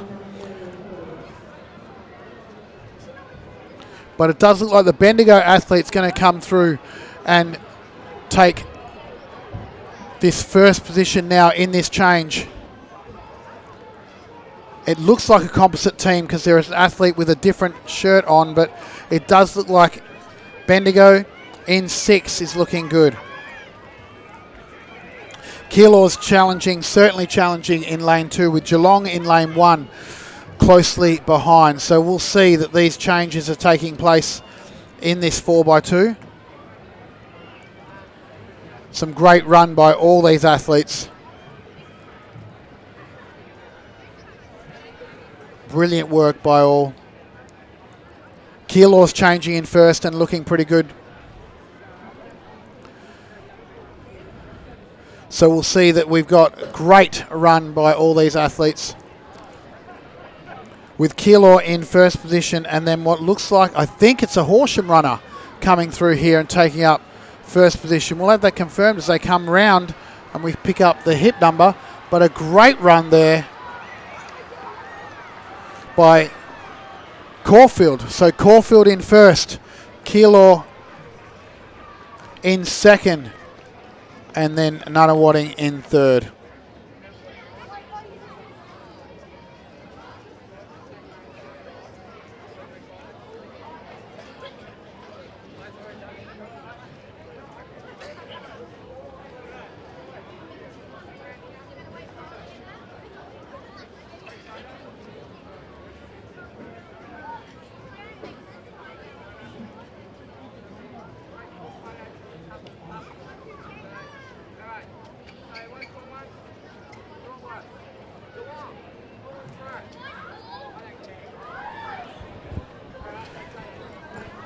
And we're going to cross down to Lachlan Rayner. Lachlan, what's happening down there? What's the temperature like and what's it like? Thanks, Raf. Yes, I am down here trackside for this event 13, the girls 4x200 metre under 9 relay competition. We are almost finished for the 4x200 metre heats. Temperature is near perfect for running, a little bit humid. We will introduce these competitors when they do get underway.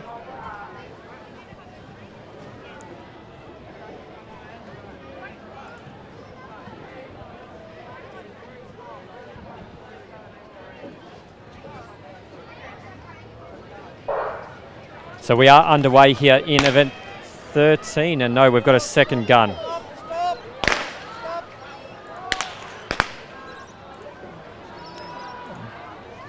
And we have a second gun there. So we will be able to introduce the competitors here. So in lane 1, we have Chelsea.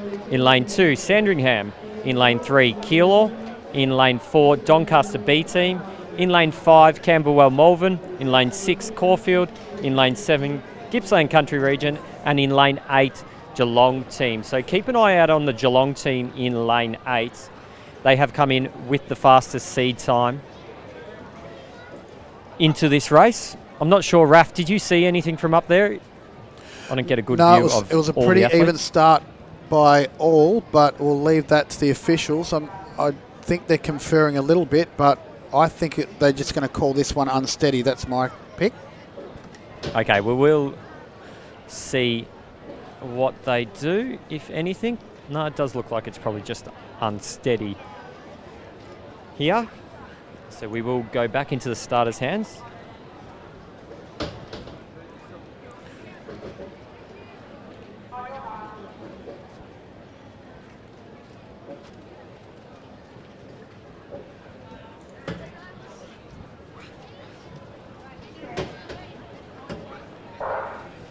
Okay, and we were just underway, just not sure again what happened there, but we did get I think for that one, Lachlan, I think what happened is some of the races went and some didn't. And this is just my novice opinion. I think lane 3 and 4 didn't go, and therefore they deem this as unfair start. So I think they'll give... We are getting a yellow flag here on our Sandringham team in lane 2.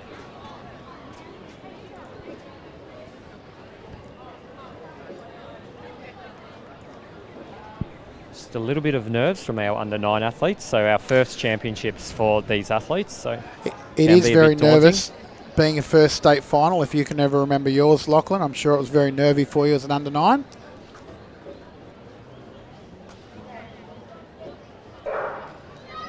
So we are underway here and to a clean start. So keep an eye out on the competitors from Geelong out there in lane 8. They have come in with the fastest seat time. Gippsland Country Region there on their inside as they do go down the back straight for their first time. Camberwell Malvern there in lane 5. Doncaster in lane 4. But it's all about Geelong there in lane 8 that are off to a flying start as they do approach the first change. We'll keep an eye out on which team does change the baton first, but it is going to be Geelong there. So Geelong are out there in front. The other teams do have a little bit of work to do to hold on as they do come into the front straight for the first time. So we do get a good glimpse of them as they do come up to the second change as we are down here on ground level. But it's Geelong all the way. Gippsland Country Region there in lane 7 that are going to go all the way through. Raf, I'll go back up to you so you can call which time.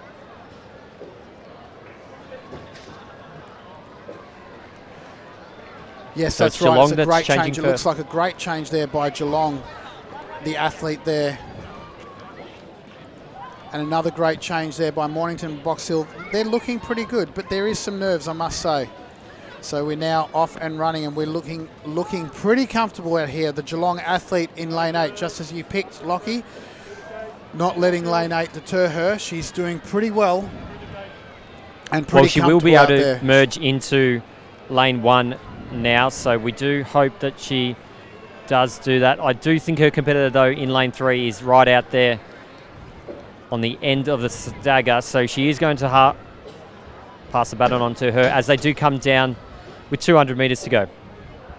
And as you can see, there's a lot to take in for these young under-9 girls. That there's certainly some nerves, but we see Geelong coming through, and now this Geelong runner knows that she can run in lane 1 and giving herself every possible chance to get across the line in the fastest possible time to qualify for the final that's happening later on today. So we see Geelong in first position, followed closely by what I would have said was Sandringham, but now it's been challenged, certainly been challenged by Keilor, ripping through the middle there. Great little run there by Keilor, who started in 3, and then Sandringham in lane 2. Brilliant run by all the athletes there. And then we followed by Gippsland Country Region, another composite team, Lachlan. Fantastic work.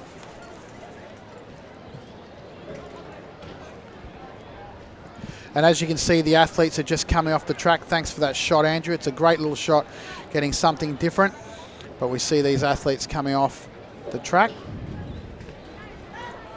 So we do see on the track, Raf, the second heat. This one of event 13, again, the girls 4x200 metre under 9 relays. In lane 1, we have Q. In lane 2, Warrnambool. In lane 3, Box Hill. In lane 4, the Sandringham B team. In lane 5, Bendigo. In lane 6, Doncaster. In lane 7, Mentone.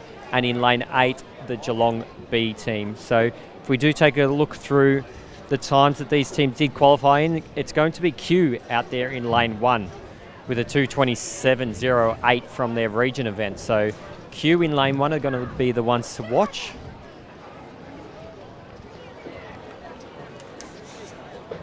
So that's your pick there, Lockie. Q in lane 1.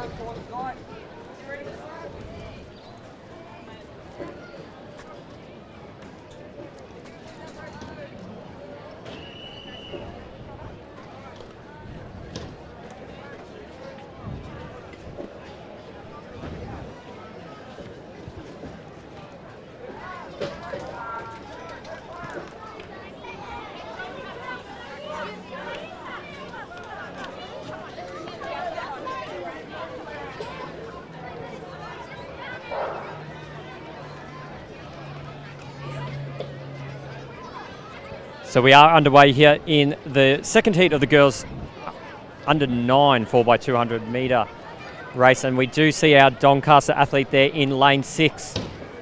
That's caught up to their competitors on their outside, so keep an eye on them. Q, they're going to have to do a fair bit of work in lane 1 to catch up to the nearest competitors.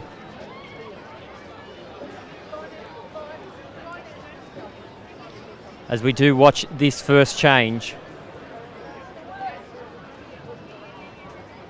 So it is Doncaster there in lane 6 that are off to a good change. Q there unfortunately dropped the baton, so they're probably out of the running for this heat. But it's going to be Doncaster in lane 6 that are coming down the front straight. They're in first position, followed closely by Geelong B team there in lane 8. And then we have our Bendigo team in lane 5 and Mentone there as well, as we do come up to the first change and go back up to Raf. Thanks, Lachlan. Yeah, looking like some pretty good changes happening here. Thanks for that shot, Andrew. Looking pretty good. Great angle for the changes to take place. We see all the athletes giving it their everything, but we're going to go back up to the overview shot, and we see that we've got, looks like Sandringham coming through, the Sandringham B team coming through pretty well there, right through the middle in lane 4. They'll cut in to the first lane now after those cones, looking pretty good. And we've got Geelong there way out in lane 8, who can certainly cut into lane 1 if they want to. And we're going to see Sandringham's going to change in first position, followed closely by Geelong. Some pretty good changes there. Fantastic work by all the girls. So we'll see Geelong in second position. No, it's certainly not second position any longer. It looks like that change has taken place. So the battle's on. And it looks like this young girl is going to take out first position as well, challenging very well for the first and wants that qualifying position. So we see that this athlete here is the Bendigo athlete, followed closely by the Doncaster athlete in second position, and then in seventh position, Mentone. So we see some shots from down on the track as the girls just exit the track. So down here on ground level, Raf, it is extremely muggy.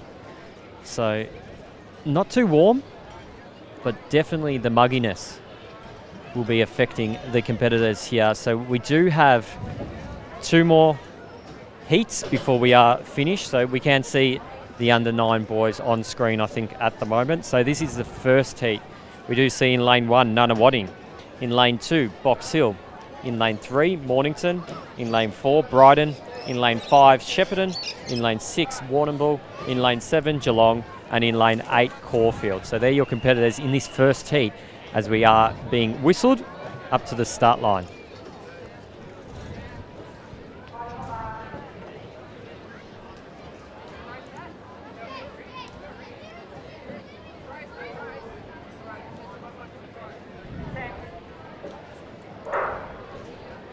So we are underway here in this first heat of the boys under 9 4x200 metres, and keep an eye out on Brighton in lane 4. They have come in with the fastest seed time here, but it is Geelong going down the back straight in lane 7. They're catching their nearest competitors on their outside in lane 8 from Caulfield, so they've bridged a bit of a gap back on our nearest team, but keep an eye on Brighton there in lane 4 as we do come up to the first change. And it does so look I do like believe a pretty it is good change by Geelong there in lane 7 that have changed first, and they do come down into the front straight for the first lap in front there. Caulfield in lane 8 do have a little bit of work to do to hold on in lane 6. Warrnambool are there as well. So we're going to go back up to you, Raf, for a better view. Thank you, Lachlan. We've got the changes coming in now. Thank you for that shot, Andrew. And as we see, Geelong is coming into first to change in first position, looking very comfortable, might I say. So it looks like Geelong is off, and Nunawading looks like it's in second position there. Oh, with what would have been a difficult change there by Caulfield, but we'll let the officials choose that one. So Geelong out there on their own, giving themselves about a 25-metre lead in front of their nearest competitor, which is Nunawading, coming into the cut-in right now. As you can see, then followed closely by Box Hill. But it does look like Geelong is going to lose their first position right now, because Nunawading is giving it their all to make sure that they get through to this final of this heat 1 of 2. But as you can see, Nunawading is challenging pretty hard and making sure that they're doing all they can. But the Geelong athlete is not wanting to give up that first position. They're going to battle it out. A great little run here by these young boys giving it their everything, certainly sprinting down the back straight. Has Geelong got enough to tip themselves over the line? But it does look like Nunawading is going to hold on to the lead and take first position. Fantastic run there by Nunawading, followed very closely by Geelong, and then Brighton coming through in third position. Great run there by the fellas.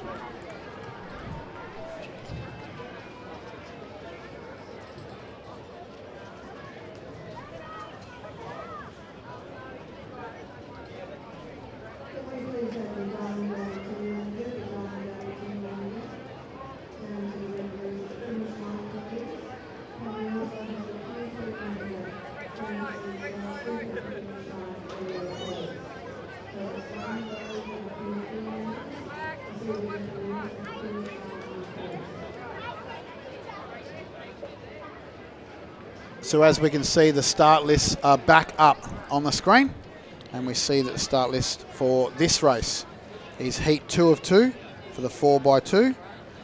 We've got Sandringham in 1, Knox in 2, Keilor in 3, Wangaratta in 4, Williamstown in 5, 6 Werribee, 7 Mentone, and 8 we have Berwick.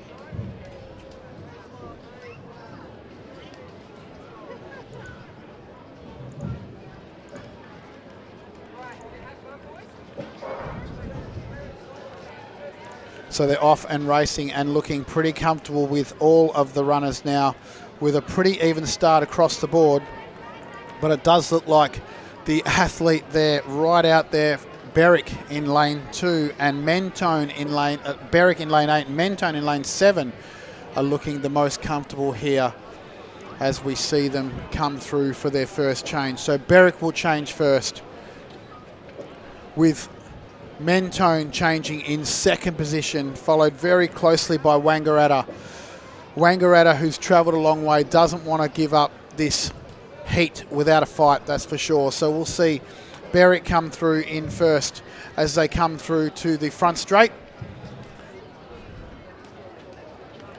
Brilliant run by all these young men. So we'll see Berwick in lane 8, pushing pretty hard. Focused, coming through, with Mentone coming through in changing in second. And then what looks to be Werribee changing in third position. So they're off and running. Berwick is looking great right out there in lane 8, with Mentone coming into lane 7.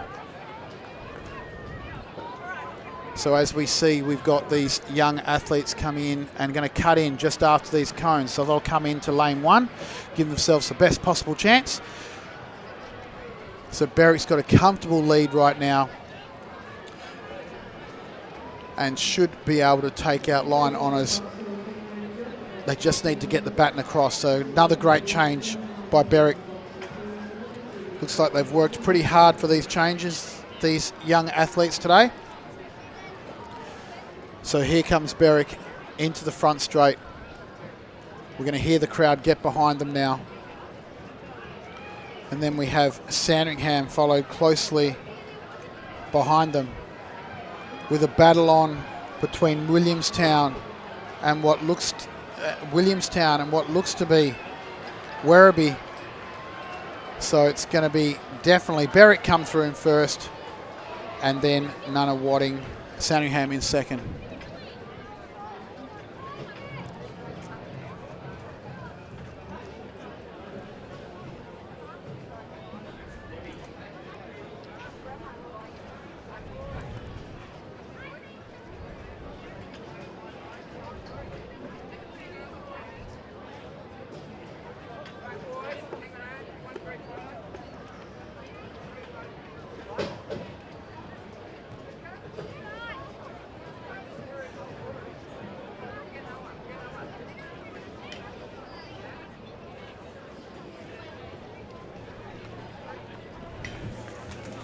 So we now go to event 29. We've got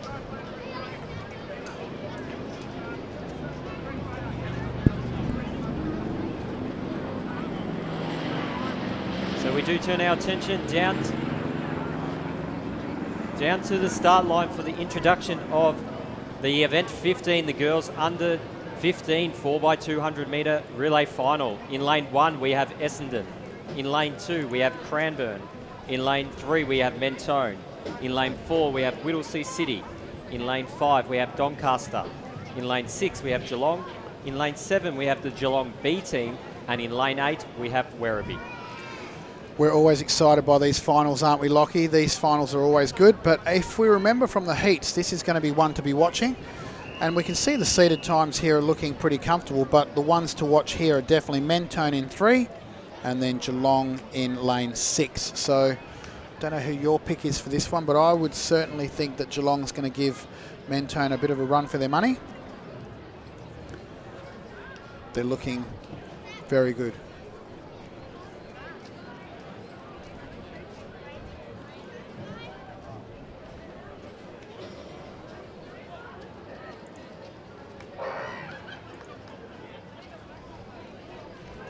So a great start and a pretty healthy start by all the athletes here. But as you can see, we've got the Werribee athlete right out there on lane 8, giving everything they possibly can, with Geelong tearing right up through the middle in lane 6. So Geelong's looking pretty comfortable in this position right now, but we're going to see who changes in first position right now. The first changer will be, it looks like a Geelong change. That looks good.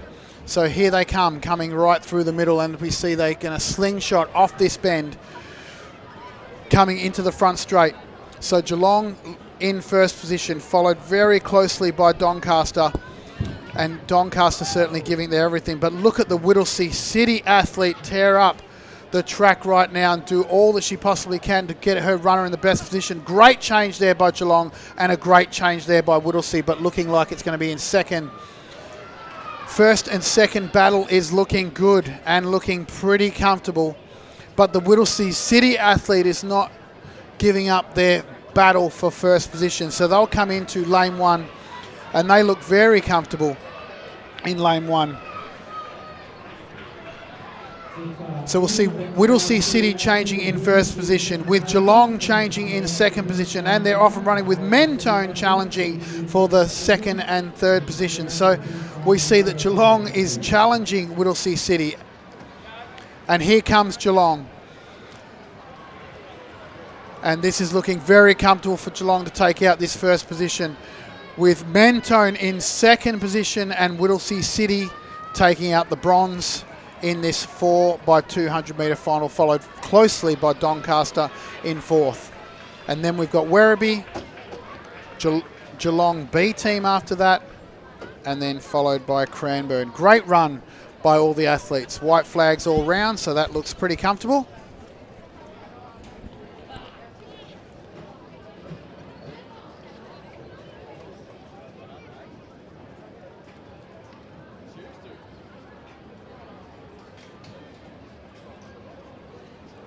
So great job there from the under 15 girls.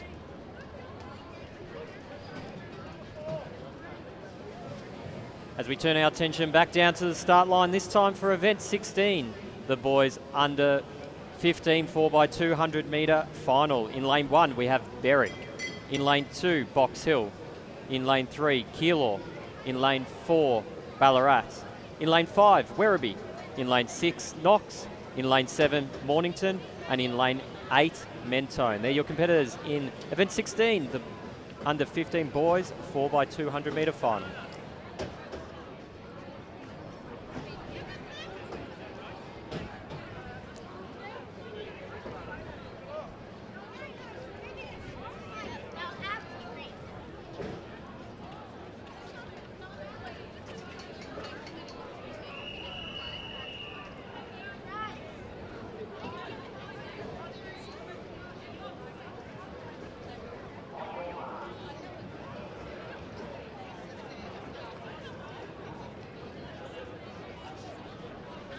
So we are in the starters' hands for this final here.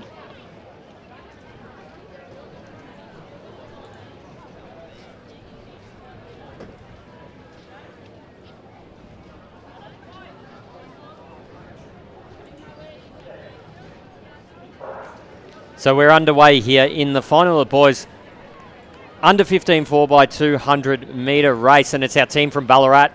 They're in lane 4 that are off to a great start. They're our fastest seed team, so keep an eye on them as they do fly past the team from Werribee there on their outside. So coming down the back straight, we've got Berwick, Box Hill and Keeler in lanes 1, 2 and 3. So they're the ones that are going to have the advantage of the bend. But it's Ballarat that's changed first. Mentone there that's gone second, as they do come into the front straight for the first time. So Ballarat have maintained this lead. They're the team to watch. Mentone on the outside. Keeler there in lane 3. Don't write them off. They've got the bend advantage. Knox and Mornington are there as well, as we do look for this next change. A little bit of a slow change there from Ballarat, but they are still in front. Keeler are going to be their nearest competitor there in lane 3, as they do come up to the back straight for the second and final time. And our great run here from our Keeler team. They have taken over that team from Ballarat.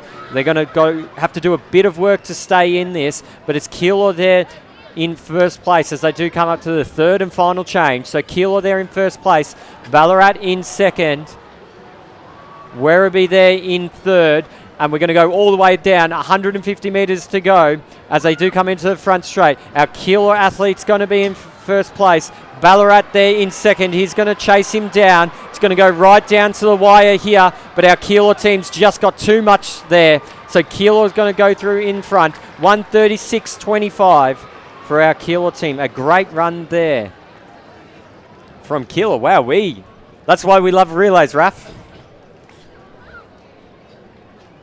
And I know you're not going to be biased, Lockie, but Keeler definitely one that is close to your heart, I'm sure. I didn't say anything, Raph. No, you didn't.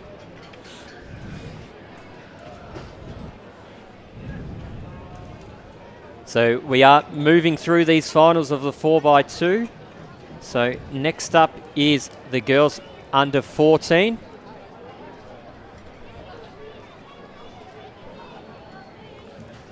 And we turn our attention back down to the start line this time for event 17, the girls under 14 4x200 metre final. Introducing the competitors in lane 1, Preston Reservoir. In lane 2, our Knox B team.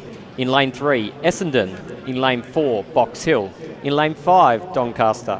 In lane 6, Sandringham. In lane 7, Knox. And in lane 8, Geelong. They're your competitors in the girls under 14 4x200 metre final. So it is great to see some of these athletes have turned around from their heats. So they've already got a race in them today. So they will be starting to feel a little bit fatigued. And definitely the humidity is not going to help. 200 metres is quite a long way to run at max pace. So they will be feeling the fatigue. At 100% humidity too. So I think the one to watch here is going to be, even though Doncaster came in at a slower time, I think they're certainly going to be the ones to watch. But we're in the starters' hands now.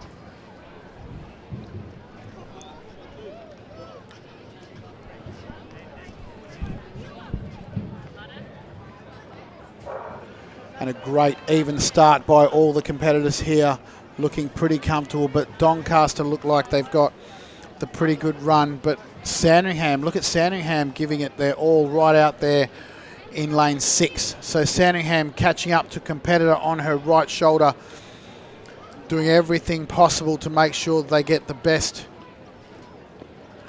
chance to get across for one of these positions in the medals.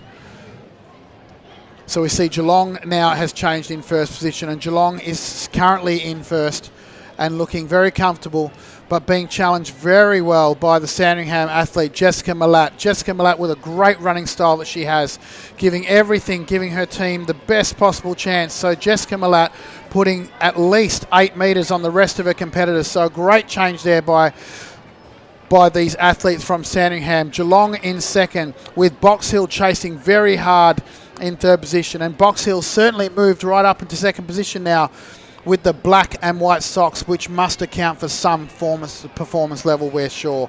So we're going to see that the athlete right out there from Sandringham is looking very comfortable. and very happy. So they'll change in first position. Unless something goes drastically wrong, they'll take out the gold position with Keilor chasing really hard. So we see the Doncaster athlete coming in and challenging for that first position, but they're in second right now, so they've made up a great run. So we'll see Sandringham coming through for the gold, Doncaster coming through for the silver, and it looks like Essendon on the line has taken out the bronze medal. A great run by all the athletes here. That was a great run. Did you see that? Those fancy socks there, Lockie? We know how much you love the socks. You know how much I like checking out the socks on the athletes. There are many wonderful variations throughout these kinds of events. They do like to, I guess, there isn't a lot of variation that they can do in their own centre uniform, but socks are definitely one that, okay, we can see on screen here. Got a great shot there as the athlete does get their blocks ready.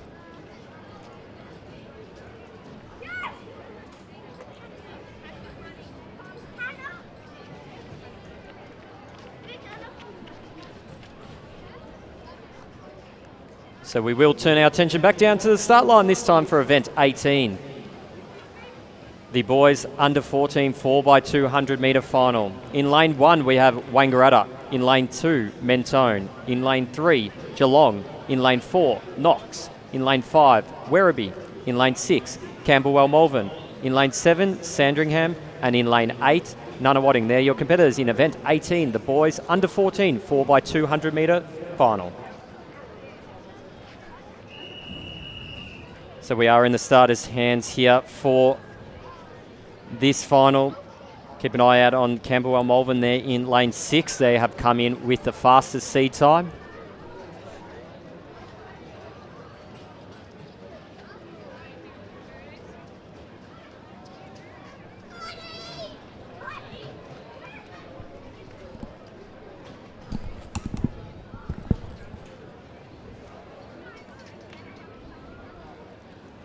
So we're in the starters' hands for this race.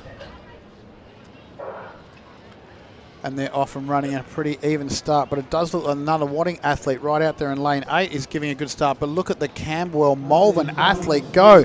Certainly giving everything he possibly can there in lane 6, challenging all the competitors. And even though they've got a bit of a longer distance to run and hard to tell with the stagger, it does look like Camberwell Malvern is giving it their everything right now and going to change in first position. So it'll be Camberwell Malvern in first, what looks like to be then Sandringham and then Geelong, but we'll see what happens as they come through for this first position. So Camberwell Malvern in the front straight, being challenged really hard by the Nunawading athlete on their right-hand side, but Nunawading does not want to give up this gold medal, so Nunawading's doing everything possibly can. So it's a great change by both the teams, fantastic and smooth to get this baton around. So Nunawading are in second position with Camberwell Malvern in first, and it does look like the Mentone and Knox are following shortly thereafter. But look at Geelong, don't discount Geelong. Geelong are now in third position and going to make up as much of that as they possibly can. But it does look like the young man there, that's a great change by all the athletes here. I think that might be Wangaratta. So Wangaratta is challenging hard, but look at this challenge for first position. And we're looking very good, but Camberwell Malvern doing everything they possibly can. But I think this is Werribee coming through for first position. Great run.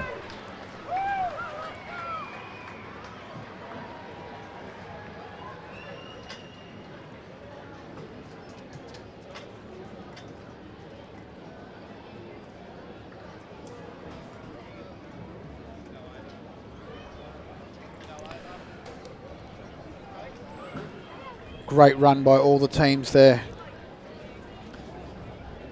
in what looks like to be a pretty good finals competition.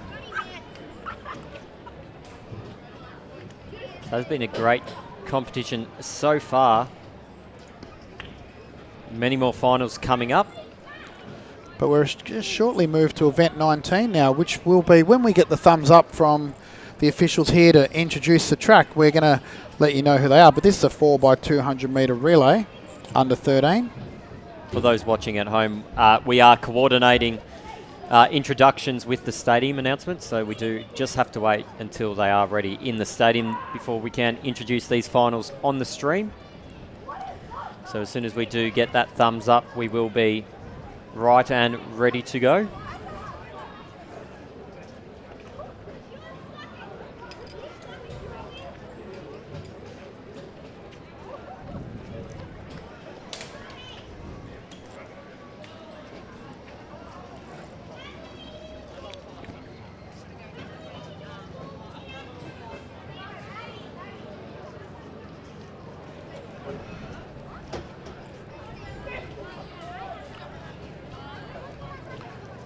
So while we're waiting for the official word to introduce the track, make sure you hit like on Facebook and subscribe on YouTube. Now, we have promised that we will come to social media comments, which we definitely will. But as you can see, we're running a pretty tight ship here, being 11:12, which we're pretty much on time for.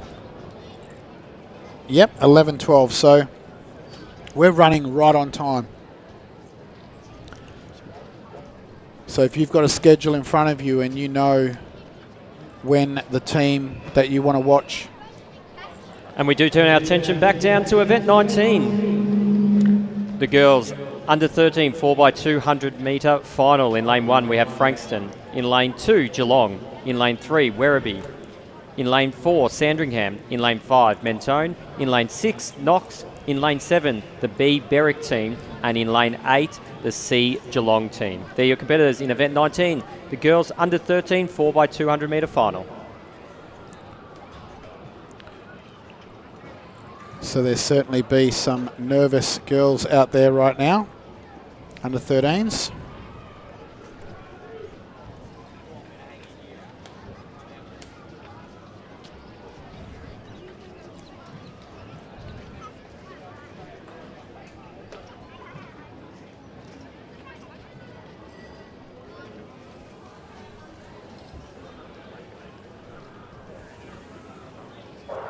So we are underway here in this girls under 13 4x200 metre race. And keep an eye out on our team from Knox there in lane 6 that are off to a great start and do have the fastest seed time. Mentone there on lane 5 are catching up the teams on their inside as well. So Mentone there in the fluoro yellow t-shirt are going to look to change first here at the first change in this girls under 13 4x200 metre final. So it's going to be Mentone, Knox there on their outside that are going to hang on. So keep an eye out on these two. Just back we have to Berwick there in lane 7. Sandringham on the inside of our competitors in front in lane 4. But it's Knox here with a great second run here. Have made back up that lead and they will need it going into this bend. Fantastic run coming through at about a 54.50, which is a fantastic run by all. But look at Knox go. They're going to put themselves in a great position for this gold medal. The lead is increasing to 15, 16, 17 metres. Mentone is challenging pretty hard. They'll come through the cones now and come into the first position in the first lane. So we'll see that Mentone is looking good for the second, but it does look like a great change by Knox. Another great change by Mentone, and they're off and running. So here comes Knox coming into the front straight, looking very comfortable for this fantastic gold medal for all these 4 girls. But this lead has got to be around 30 metres. A great running style by this young lady. Followed closely by Knox, but look at the battle that's happening on for the bronze medal in third position. Is it going to be Werribee or is it going to be Sandringham? It's going to be Sandringham takes out the bronze medal. Fantastic run by all. And a white flag all round, so it looks like the officials are all happy. And a pretty good time unofficially as well. So if you see the time disappearing off your screen. That's simply because the time is controlled by the clock here. But we will get to your social media comments, no problem. And we're going to go to the start. And we will turn our attention back down to the start line, this time for event 20. The boys under 13 4x200 metre final. In lane 1, we have South Melbourne District. In lane 2, we have Brighton. In lane 3, Geelong. In lane 4, Keilor. In lane 5, Sandringham. In lane 6, Mentone. In lane 7, Camberwell Malvern. And in lane 8, we have the B Ringwood team. They're your competitors in event 20, the boys under 13 4x200 metre final. Set.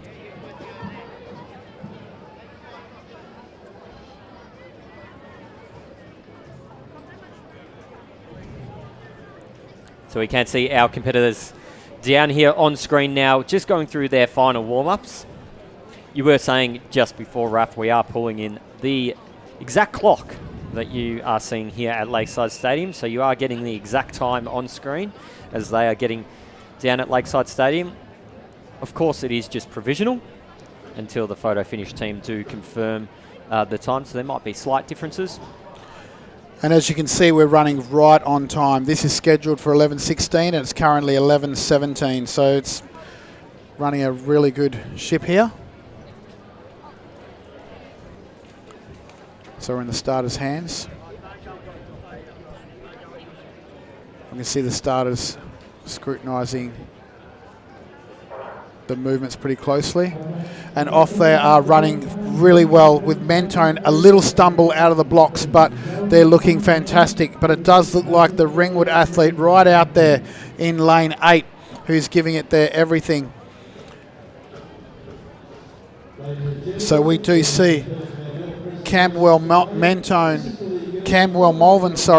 is coming through and picking up the first change there. So it does look like Ringwood in first position, Camberwell Malvern in second position, and then it looks like a Sandringham athlete challenging very hard. But look at this Keilor runner go.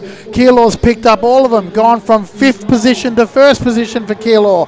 He's running really well. What a great running style this young man has. So it does look like Keilor is going to change the baton first, and a great change, might I say. And off goes Max from Keilor, running a great run. But Sandringham in second position here, challenging there by Ringwood, right out there on lane 8. A difficult lane, but here they come. Max is going to come in and just cut into the first lane now. But he's given himself at least a 15, 20 metre, 30 metre change right now. So we're going to see that Keilor change happening pretty well. So here they come, Keilor running really well. That lead has gone out to about 35 leads, looking fantastic. And it's got to be the shoes, Lachlan. These bright orange spikes by this young Keilor man. Look at this lead that this young man's got. But look at the challenge that Geelong is doing right now. They want that medal. They're not going to get gold, but they're definitely going to get silver. A great run by this Geelong man. I'm not sure what position he got the baton in, but it would have been around 3rd or 4th. And a fantastic run by these young men.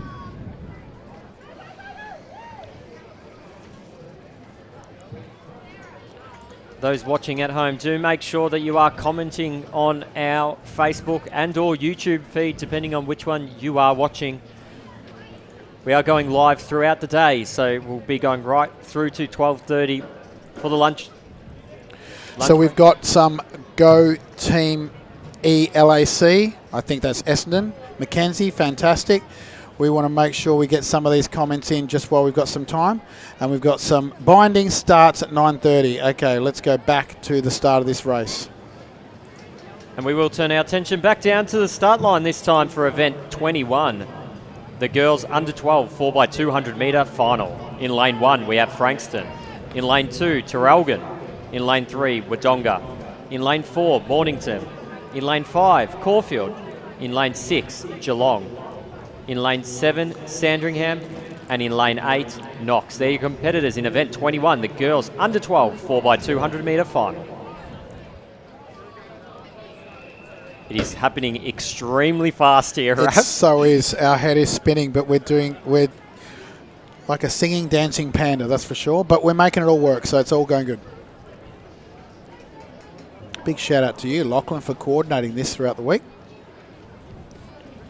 I did want to commentate the races, but I'm quite glad I didn't now. It's hard enough coordinating introing the races with the stadium, as we are in the starters' hands at the moment.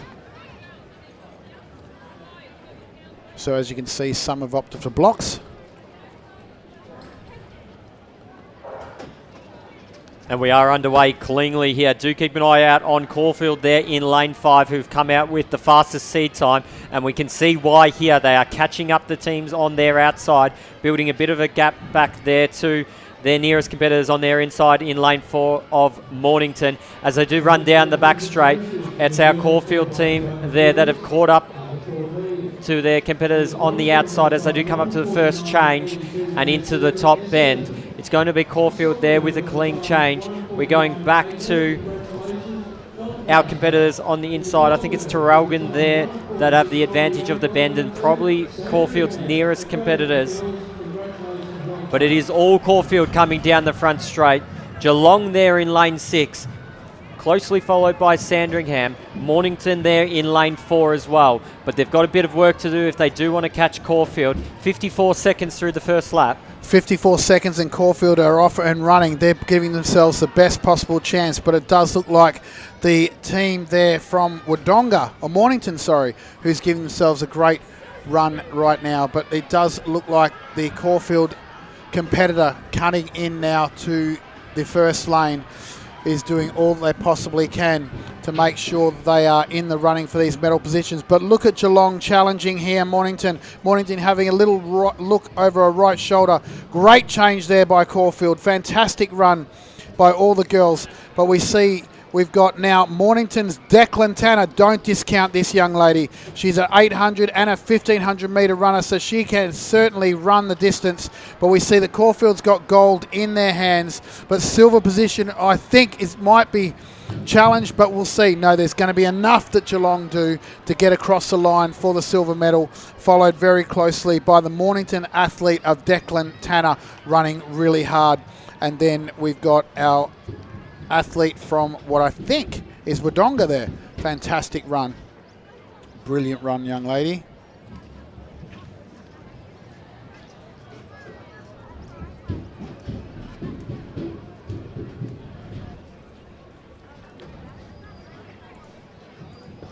So we are flying through these 4x200 metre finals.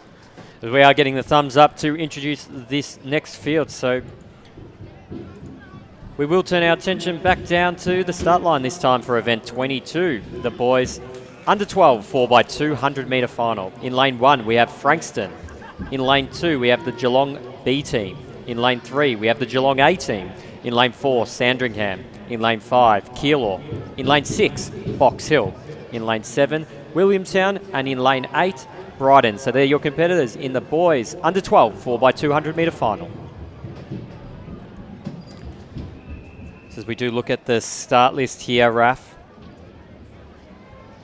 does look like Sandringham there in lane 4 have come in with the fastest seed time here, but there are a number of teams. Keilor and Box Hill are all within 1 second of one another, so keep an eye out on lane 4, 5 and 6 here.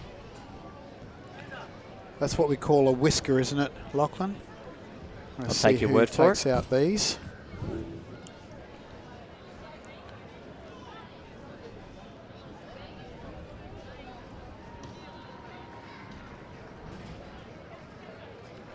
I think it's going to be a very good battle between Keilor and Box Hill personally. So look out for the black and white and the black and white. So great even start by all these competitors right now. But it does look like Geelong looks like they've got a pretty good start. But look at Box Hill go. The Box Hill A and B team are looking very comfortable out there. So we've got some great runners right now with some good changes taking place. Trying to get rid of their nerves, but that baton needs to get around, that's for sure. So we'll see. It looks like Box Hill is taking up a great start here, and it looks like a pretty big challenge for this race. So we'll see that Keilor is coming right through the middle. It's those sunglasses that are giving him the performance possible. As he goes, Keilor giving it everything, but the battle for second, third and fourth is very close. So it looks like Keilor coming through and changing in first with a time of 56. Yeah, so it is going to be Keilor, but they're going to be challenged by the Geelong A team there and Sandringham team on their inside. And yes, as it is, they do come down the back straight. The stagger is no longer, and it's down to these three. So it's going to be our Geelong A team out in front. Sandringham there in second, and he's making a late dash for it. Keilor needs to try and hold on, but they are losing a little bit of ground on our first two competitors. So it looks like it's going to come down to these two teams in the boys under 12 4x200 metre final. And a battle is on here as we've got 150 metres to go in this final. Sandringham there on the outside running a little bit more. Geelong on the inside, but Keilor's trying to make up ground. Geelong there on the inside. Sandringham trying to hang on. Geelong battling it out. Keilor no longer, so it's going to come down to Geelong and Sandringham, and Geelong too strong. Geelong will be the victors in the boys under 12 4x200 metre final.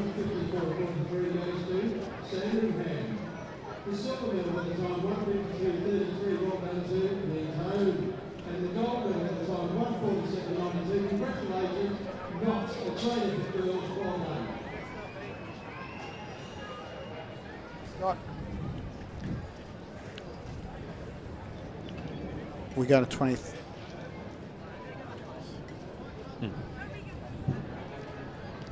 So another great and exciting competition from Relays. Always produce these kinds of runs.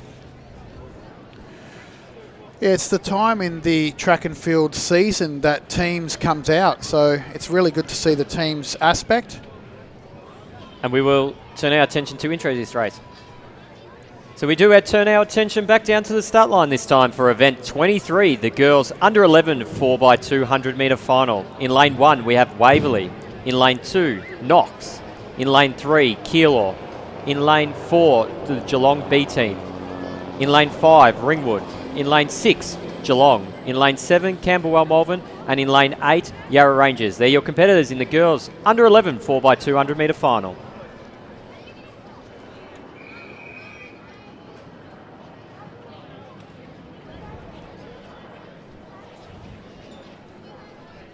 So again, hard to pick with the seeded times we've got as to who will take out the gold in this one. But as you can see, we've got a great shot of the start here from the starter's box. It's roughly what the starter's seeing. So the starter's job is to check in and make sure that they've got every athlete that's got a fair and even start.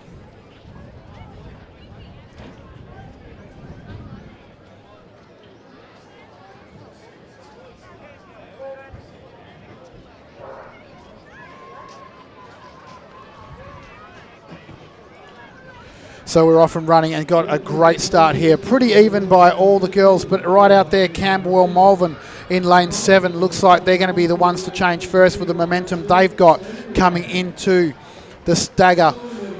So Camberwell Malvern followed closely by Geelong and Yarra Rangers on their right-hand side. So we'll see Camberwell Malvern looking pretty comfortable here to change first.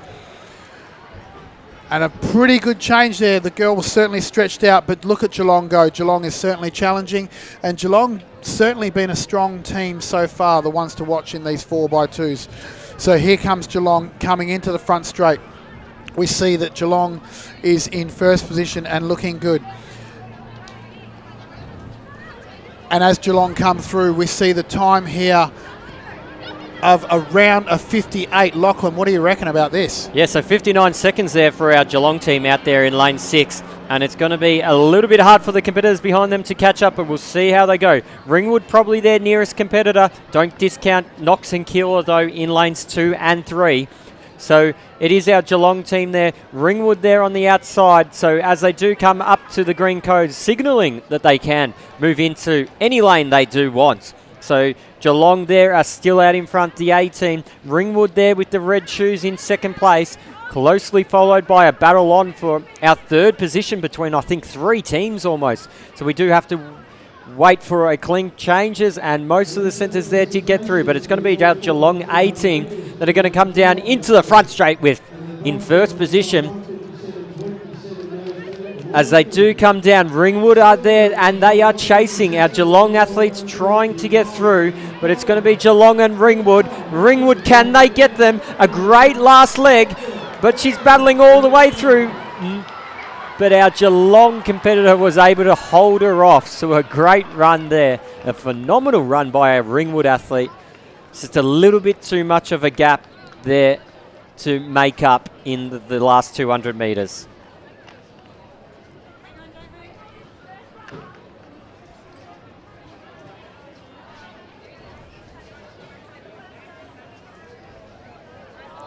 So our next event up is the event 24. This will be the boys under 11 4x200 metres. We will wait for the signal from the competition director to introduce this race, but we can see on screen as the athletes are getting ready to go, warming up on the track, making sure that their blocks are fitted correctly to what they're comfortable with. We do see the athlete here in lane 1. We did mention at the start the weather yesterday did cause the track to be a little bit wet, but we have been given the signal, so we'll turn our attention back to the start line this time for event 24. The boys under 11 4x200 metre final. In lane 1, we have the Keilor B team. In lane 2, we have the Sandringham B team. In lane 3, Sandringham A team. In lane 4, Geelong B team. In lane 5, Geelong A team.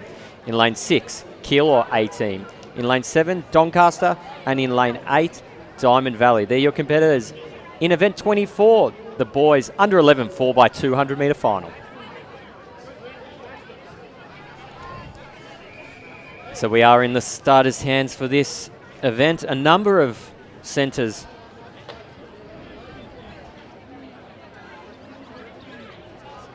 do have 2 teams in this race.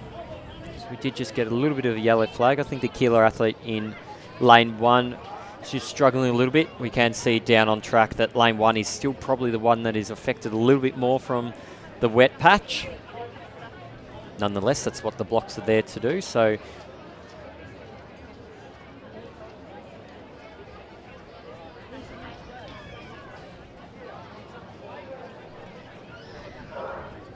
we're underway here in the boys under 11 4x200 metre final. Keep an eye out on lane 5, our Geelong A team who's come in with the fastest seat time. Diamond Valley out there in lane 8. That athlete there is just running and hoping he doesn't see any athletes come up on his inside. Doncaster there in lane 7. Keilor there in lane 6, all battling through for the first change. Our Geelong and our fastest seated team there are looking to change first, so it's pretty close between Geelong and Keilor. Geelong B team there just ahead of our Sandringham team in lane 3. As they do come into the front straight, it's going to be Keilor ahead just by a smallest of margins. Geelong do have the advantage of the inside lane, but it's going to be Keilor that's going to go all the way into this second change and start of the second and final lap in first place. And we look for the baton change, and Keilor is just slightly in front, so they will want to get up to this point where they do need to merge in front of their Geelong competitors on their inside. So it's going to be a battle out between these 2 teams. So Keilor in front, Geelong A team in second place. As we go back to the battle for third, it is Sandringham just ahead of the Geelong B team. So great depth there from the Geelong centre in this race. But Keilor has made a good 10 metres on the Geelong competitors and will be looking for a clean change. Geelong A team there has gotten a way better change there and flown straight ahead of the Keilor team, who's going to have to do a bit of work here to get back that lead. Sandringham there in second place. Doncaster have moved up into fourth and will challenge Sandringham. But it's going to be our Geelong A team that had a superb third and final change. Keilor unfortunately didn't so, but it's going to be Geelong A team that are going to go through 1:55.28 unofficial time there. A great last couple of legs from the Doncaster team who moved up into third position. So an exciting race, and Raf, that's why the changes are so important. Yeah, that's right. The changes do make a big difference. You can lose 2-3 metres in a poor change. So, and if you drop the baton, the rules are obviously different. We're going to go to introduce this race. Thanks, Raf. And we do turn our attention back down to the start line, this time for event 25, the girls under 10 4x200 metre final. In lane 1, we have the Knox team. In lane 2, Essendon. In lane 3, Geelong. In lane 4, Box Hill. In lane 5, Sandringham. In lane 6, Camberwell Malvern. In lane 7, Werribee. And in lane 8, Bendigo. They're your competitors in the girls under a 10 4x200 metre final. So as we do look through the heat times here, Raf, we can see the Box Hill team that have come in with a few seconds up their belt, just ahead of Sandringham there in lane 5. Yeah, that's exactly right. This is going to be another close one, that's for sure. We'll just see how we go.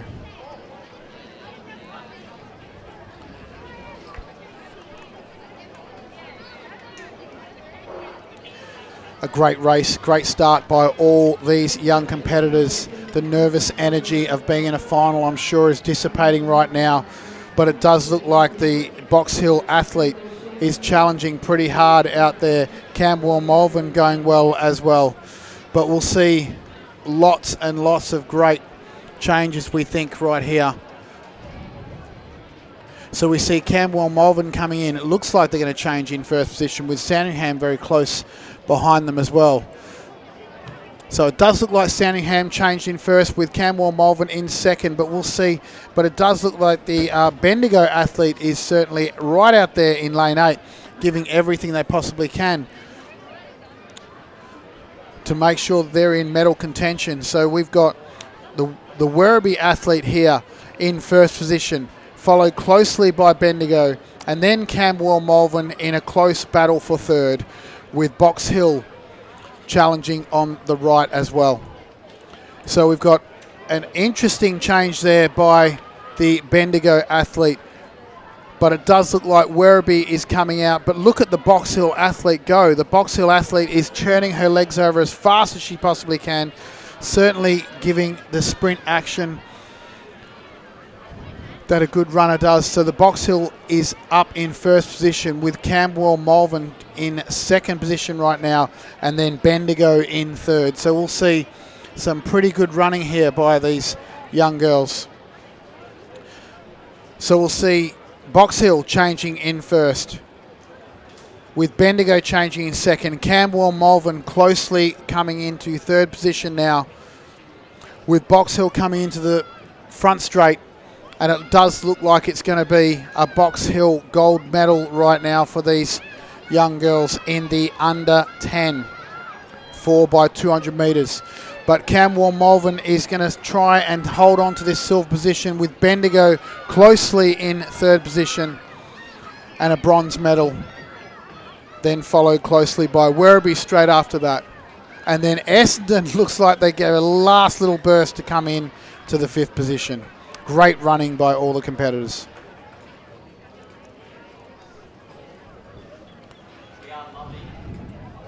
And we are loving seeing the near 300 people watching across our Facebook and YouTube pages. So do make sure you are liking the page if you don't already, to stay up to date with all the content coming out of Little Athletics Victoria, including all the race videos that will be posted after the event.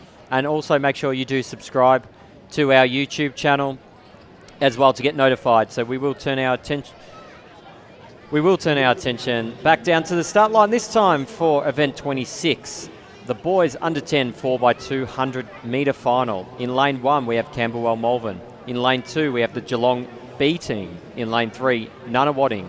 In lane 4 Keilor. In lane 5 Caulfield. In lane 6 Sandringham. In lane 7 Werribee. And in lane 8 Berwick. They're your competitors in the boys under 10 4x200 metre final.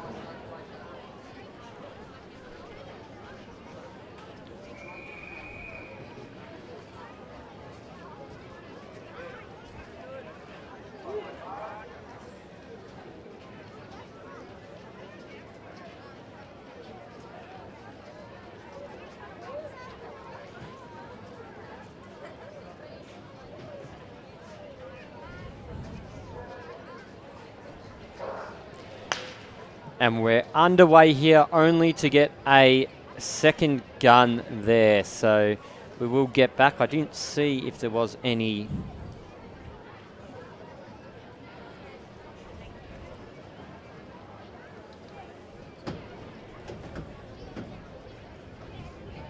So we will take a look at the starters.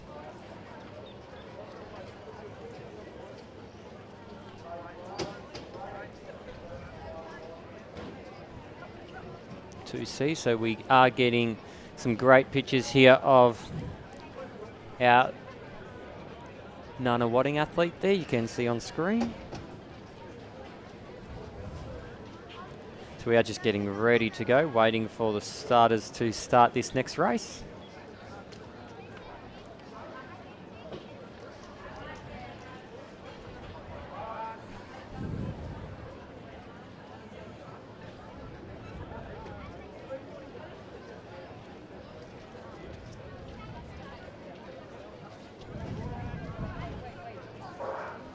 So we are underway in this final. The boys under 10 4x200 metres. As we do take a look, doesn't look like any teams are making an early charge for it, so it's pretty even. The Werribee team there in lane 7 making a bit of a gap on the Sandringham team on their inside, so keep an eye out on them. Also our Nunawading team in lane 3 is catching up to the Keilor team on their outside in lane 4. As we do approach this first change, we will have a look to see how they are going.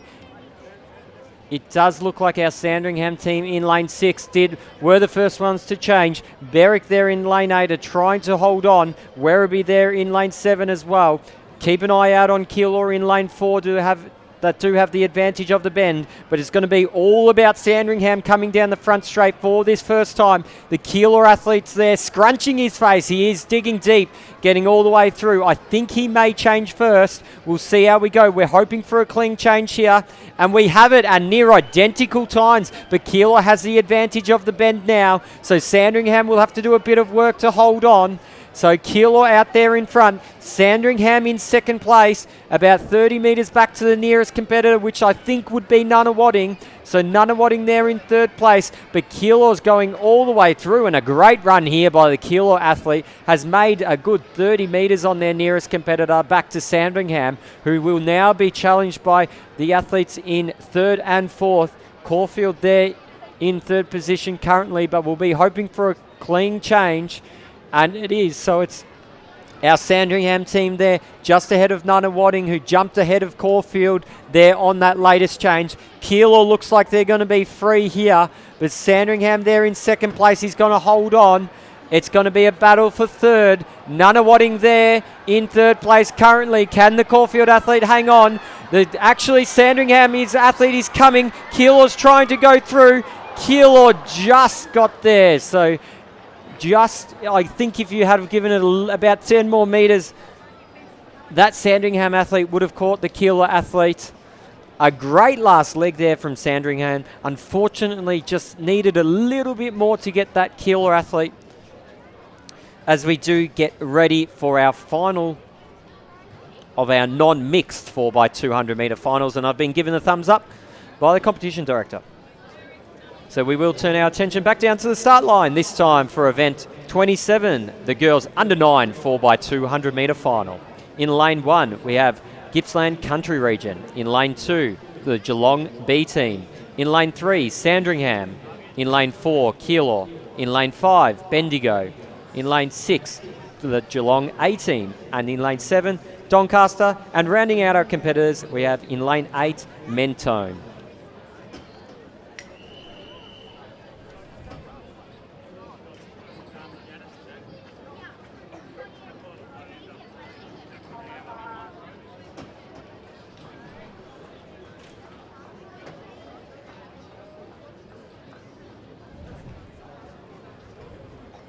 Thanks, Lachlan. We've got some pretty good weather here. They're off and running. Looking pretty good. Even start across the board, but it does look like the Bendigo athlete right out there in lane 5 has got the best of the starts. Then followed closely by Doncaster. Very difficult to tell with the stagger, but we'll see how these champions go. And we've got Mentone out there challenging as much as they can. But Doncaster's certainly giving a great run, with Geelong followed shortly after. So the battle for first is pretty close. And then we've got a bit of a gap between second, third and fourth. So we see some interesting changes here by Geelong. Not the best of changes by some of these athletes, but hopefully they will make up that in their speed as they turn their legs over and sprint as hard as they possibly can. So we've got Geelong coming into the front straight, picking up the first of these changes, and it looks like they're going to be challenged here by Doncaster. Doncaster doing all they possibly can to get themselves in medal position. We can see the Doncaster athlete with her hand ready. Hopefully this change is a good change, but Geelong changes first, Doncaster changes second, and they are off and running. So it's 1-2, Doncaster and Geelong. And it's looking like Mentone right out there on lane 8 is looking pretty comfortable, followed closely by Sandringham, and then it's throw a blanket over the rest with Box Hill, Sandringham and Gippsland Country region rounding out the rest. So we'll see that Doncaster is up in the first position right now, with Geelong doing all that she can to stay with her first competitor now. She wants that gold medal. So we'll see as they come into this last and final runner. So again, a much better change there by Geelong, which has given them the edge in the first position. So we'll see Geelong coming through, and after the stagger in the front straight will be a very close race and a close battle for first position here. Doncaster looks like they're just edging in front now, and very close. This is a very tight race between the two, and we'll see who comes out with line honours there. But who's going to take up? Has Geelong got enough to take out this championship? Has Geelong got enough to get the gold? It does look like it is Geelong, and a lunge at the line doesn't quite have enough there for the Doncaster athlete, but a great run nonetheless by all the girls there. Brilliant running by everyone. Now, it's amazing that you can run 800 metres total and finish a race that closely, and it happens all the time. This is why relays are so exciting, Lockie. And it's great to see so many people in the arena. We do have almost 300 watching online, but it is great to see probably a couple of thousand here enjoying the day at Lakeside Stadium. As we do get the thumbs up from the competition director, we will introduce the next race.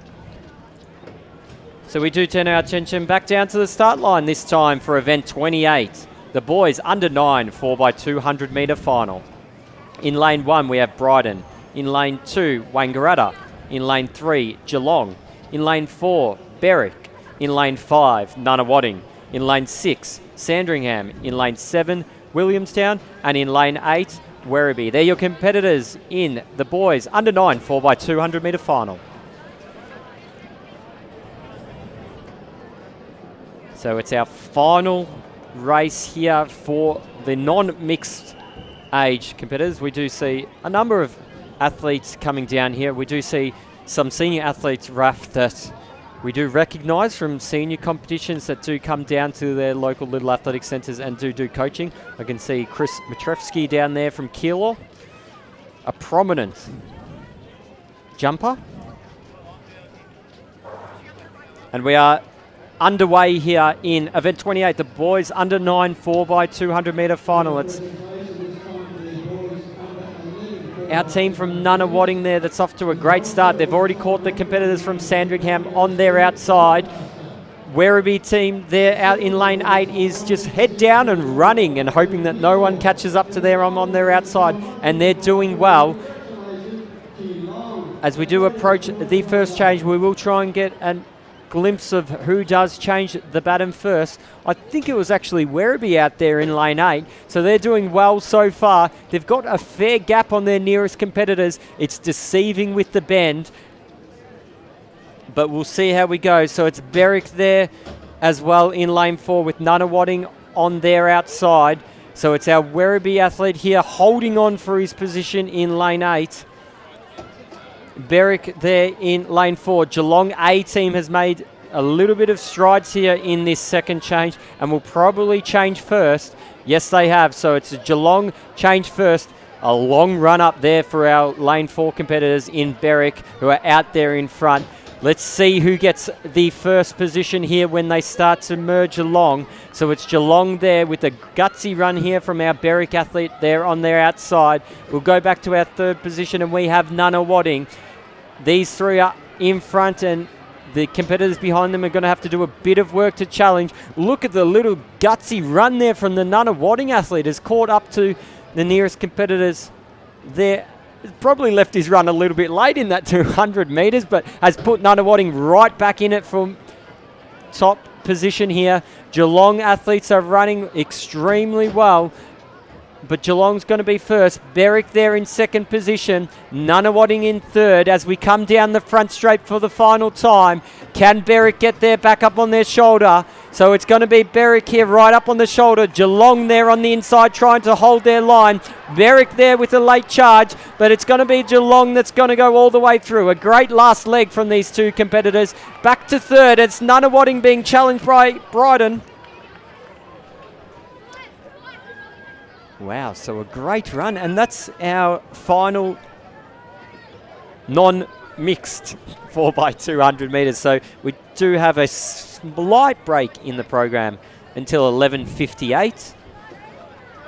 But not that long, it's only 6 minutes. So we will be able to read out a few Facebook comments now. So do make sure that you are letting us know who you are cheering for.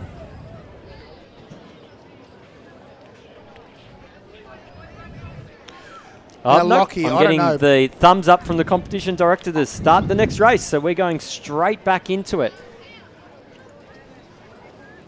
We turn our attention back down to the start line, this time for event 29. The mixed under 16 4x200 metre final. In lane 1 we have Ballarat. In lane 2 Keilor. In lane 3 Frankston. In lane 4 Northern Country Region. In lane 5 Mentone. In lane 6 Geelong. In lane 7 Box Hill. And in lane 8 Berwick. They're your competitors in the mixed under 16 4x200 metre final. So it looks like we're proceeding ahead of scheduled time, which is always good, especially when it's only a couple of minutes.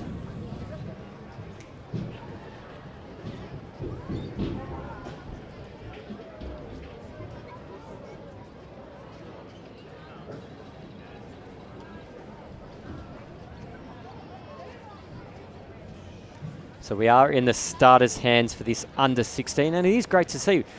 This is the first year, given the changes in the dates range of the age groups, that we are seeing under 16s at a state championships, at least for a while, and in my time here at Little Athletics. So it's great to see these competitors here.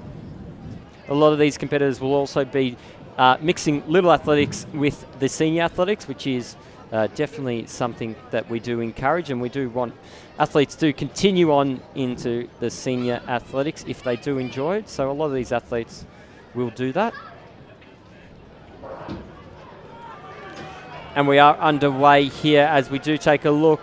Because it is mixed, so we do see our Mentone athlete there in lane 5. Geelong athlete there in lane 6, though, is bridging a big gap on their nearest competitors and on their outside. They've already passed them over, so Box Hill and Berwick in lane 7 and 8 are going to have to do a bit of work there.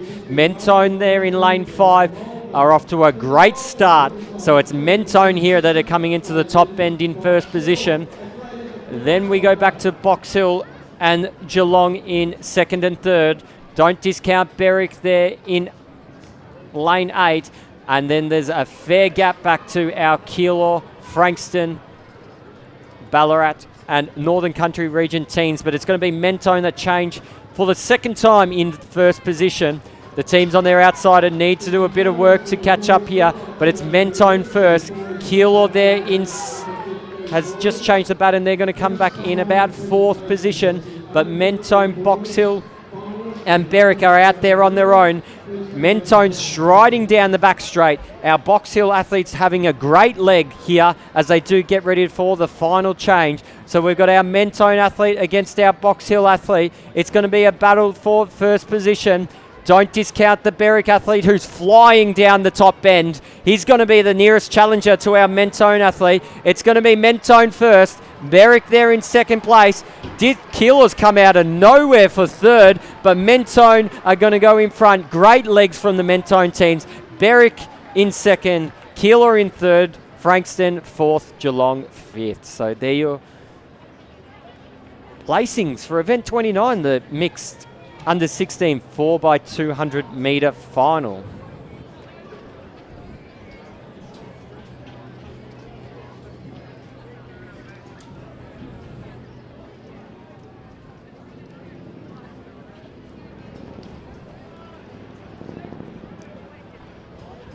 So if I had to decide whether or not we had that under 16 race in this competition, I would definitely have said yes. So it's great to see them here at the state championships, because that was an exciting race. And I think you're giving a bit of influence to the powers that be, Lachlan. And we turn our attention back down to the start line, this time for event 30, the mixed under 15 4x200 metre final. In lane 1 we have Shepparton. In lane 2 Sandringham. In lane 3 Ballarat. In lane 4 Werribee. In lane 5 Berwick. In lane 6 Knox. In lane 7 Whittlesea City. And in lane 8 Keilor. So they're your competitors in event 30, the mixed under 15 4x200 metre final. So the athletes are just going through their final warm-ups before they do get called to, or back behind their blocks, which they have now. So we will go into the starters' hands.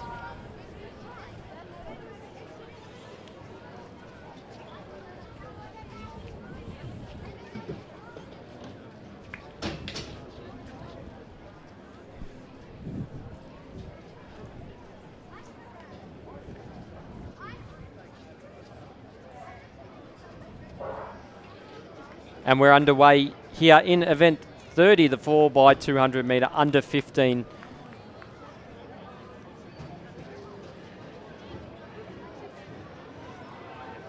So as we can see down the back straight, we've got our Keilor team in lane 8 that are just putting their head down and running and hoping they don't get caught up to on their inside as they do come up to the first change. We will take a look to see who's changed first.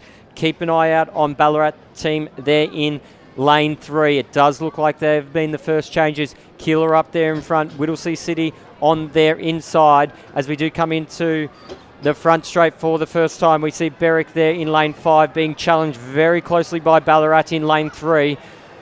But Whittlesea City have the early lead. Let's take a look at the change, and it's going to be Ballarat well ahead of the nearest competitors. Berwick there in second, followed closely by Whittlesea City. But Ballarat are going to go into this third bend in front. Whittlesea City are making a good challenge for them though. So it's going to be Ballarat there in first place. Whittlesea City there in second. Keilor there in third as well. Come out of nowhere again and have moved straight up into second position. But it's Whittlesea City in first change. A bit of a slower change. Same with Keilor though.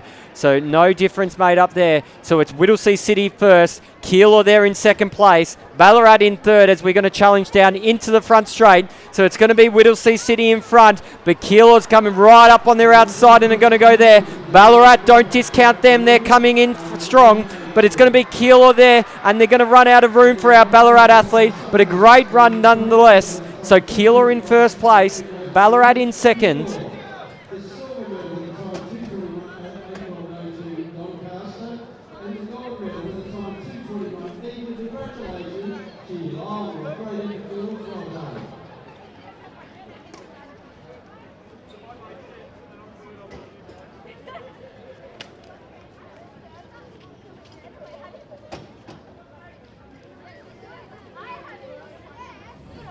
Another exciting race there from the under 15 athletes.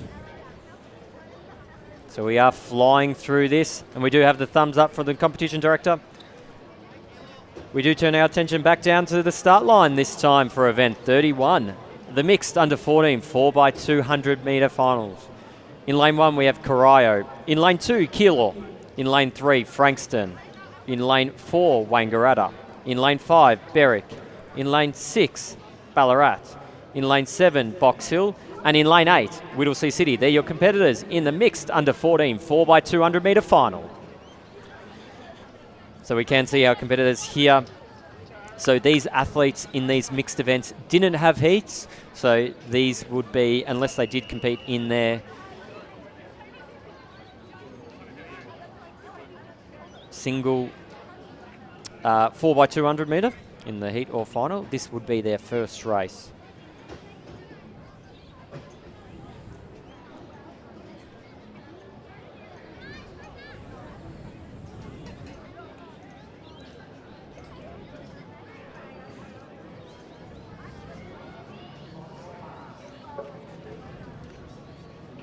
So we are in the starters' hands. We do see Carrillo in lane 1 do have the fastest seed time here, so keep an eye out on them.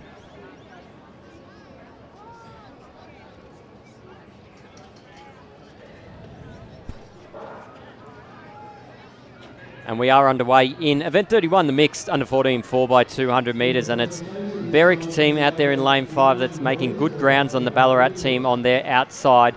Keilor there in lane 2 have also flown past Frankston, who is in lane 3, as well as Wangaratta in lane 4. So Keilor there in with a good time from their region event as well. Whittlesea City out there in lane 8 doing a bit of work out on their own and have changed extremely well, but it's going to be our LAVic team that are going to come into the front straight. Ballarat there with a great second leg. Keilor there have the advantage of the bend and are well and truly in front at this stage, but Ballarat are going to make them work for it. Whittlesea City there on the outside, but Keilor's going to change a good few seconds ahead of their nearest competitors.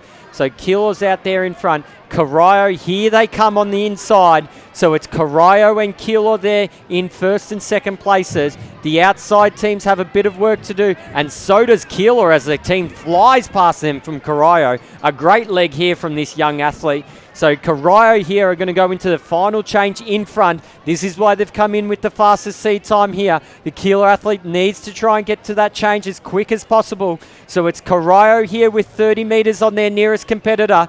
So Carrillo are going to go in front. 40 metres back to our Keilor athlete. Ballarat athlete there is coming and coming fast. So Keilor's got to hold on. But Carrillo have a huge lead on their nearest competitors. Ballarat athlete's got to make the Carrillo athlete work, but he's going to have to do too much work to catch up. Carrillo, a great run from the team as the athlete does trip there on the line, but does get across. A great run from the Carrillo. We do hope that young lady is okay. Just shows how much work they do put into these races, and they leave everything on the track as we see our Frankston competitor coming in now. Determination, Raf, as they do cross the line. Brilliant running by all and sundry, that's for sure, giving it their everything. And it was nice to see the young athlete there giving her other competitor that fell over a pat on the back saying, well done, and are you all right? It's always good. And we turn our attention back down to the track this time for event 32, the mixed under 13 4x200 metre final. In lane 1, we have Pakenham. In lane 2, Mentone. In lane 3, South Melbourne District. In lane 4, Ballarat. In lane 5, Wangaratta. In lane 6, Diamond Valley. In lane 7, Keilor. And in lane 8, Doncaster. They're your competitors in event 32, the mixed under 13 4x200 metre final.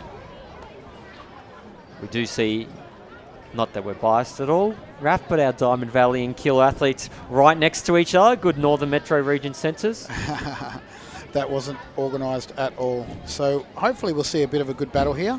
So we've got Wangaratta here with the fastest seed time of a 1:52.14. They're in lane 5 as well, so keep an eye out for them.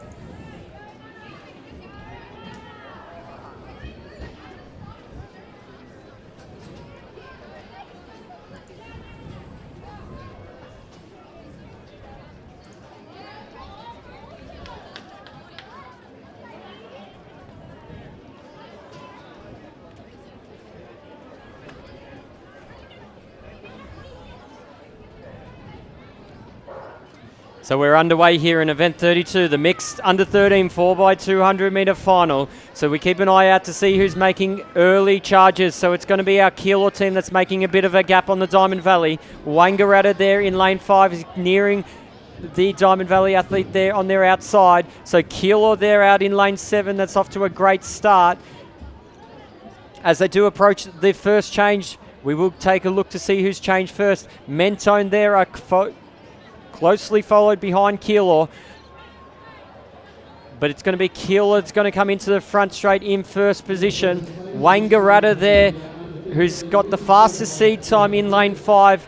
Don't discount them. Mentone there, who had a great change there, but looks to have a bit of work to do. So it's going to be Keilor here. They need to take advantage of this lead for the time being because Wangaratta are coming. So Keilor were first with the change. Wangaratta there in second place. On their inside, we've got the team from Ballarat who's featured prominently at the relays so far. South Melbourne District up there on her shoulder, but it's going to be Keilor going down the back straight for the final time in front. They've got about 20 metres on our Wangaratta competitor, but she is coming. Back to third place, we've got South Melbourne. Then we have our Ballarat team with our Diamond Valley athlete there on their outside. A bit of a slower change from the Keilor athlete, but it's going to be Keilor versus Wangaratta here for first and second place. South Melbourne District is trying, but is it too much? It's going to be Keilor going down the front straight. Wangaratta there in second place. He's going to try and do a bit of the work. Back to South Melbourne in third, but it's going to be Keilor that's going to be too strong. Wangaratta there in second place. South Melbourne's going to hold on for third. Our Doncaster athletes running in lane 4 for some reason. Ballarat there on the inside. Another great run. Another great race. And we love relays, don't we, Debbie? Who we can see in the room next to us. A little bit of a in-house joke between the live stream crew. We do need to keep ourselves interested. It is and entertained throughout a good 7-8 hour stream.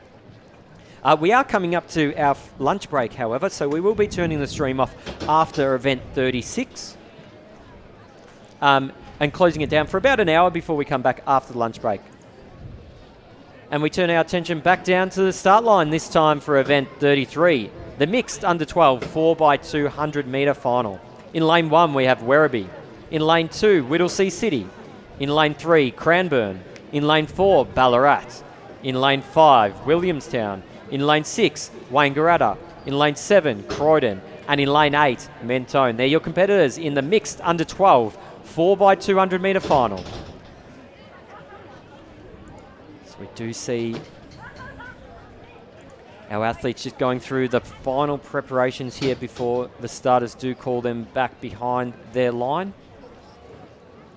The Victorian best performance for this race is 1:49.74, set back in 2013 by the Moorabbin team. Fastest seed coming into this race is by our Ballarat team in lane 4 with a 2 minutes 0.00.12.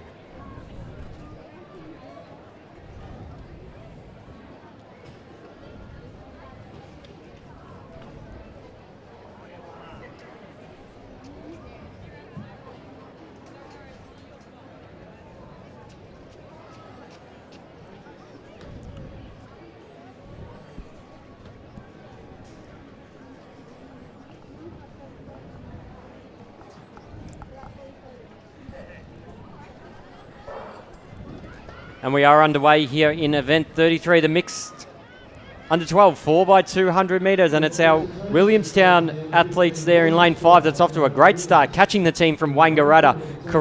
Croydon there out in lane 7 as well, doing well to hold on. So as we do come down the back straight for the first time and into the first change, Whittlesea City there in lane 2 have caught up to Cranbourne on their outside. We'll have a look at the change. Does look like Williamstown did change first, but they're going to be challenged very shortly by the teams on our inside.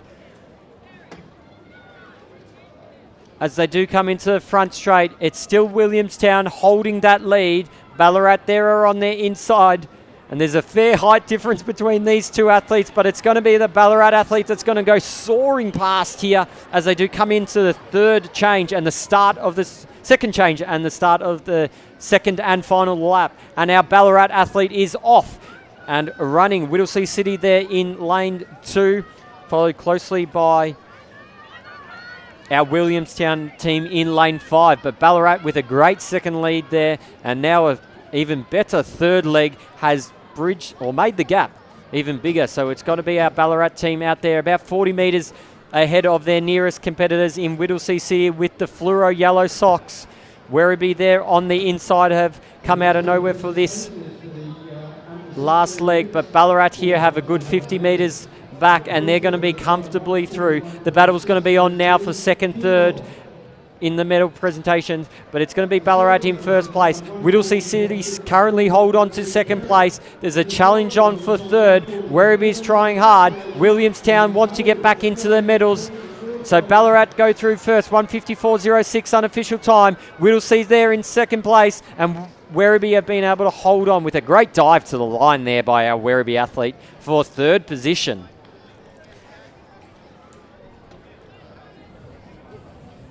And there is not a lot of time, Raf, to talk in between races. But thank you, everyone, for the comments coming through on either of our Facebook or our YouTube streams. We are glad that you are enjoying it. So after this race, and hopefully throughout the late hours of tonight and the early hours of tomorrow morning, I'll be able to get most of the races up.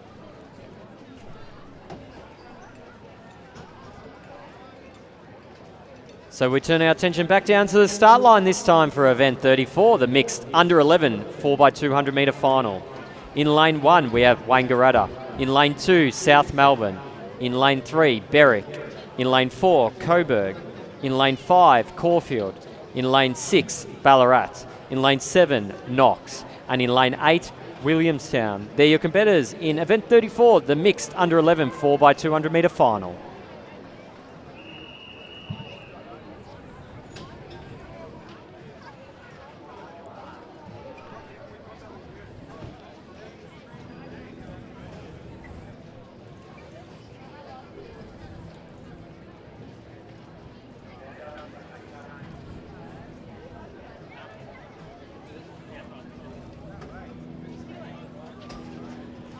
So as we see the starter just having just a little chat to our competitor there from Wangaratta.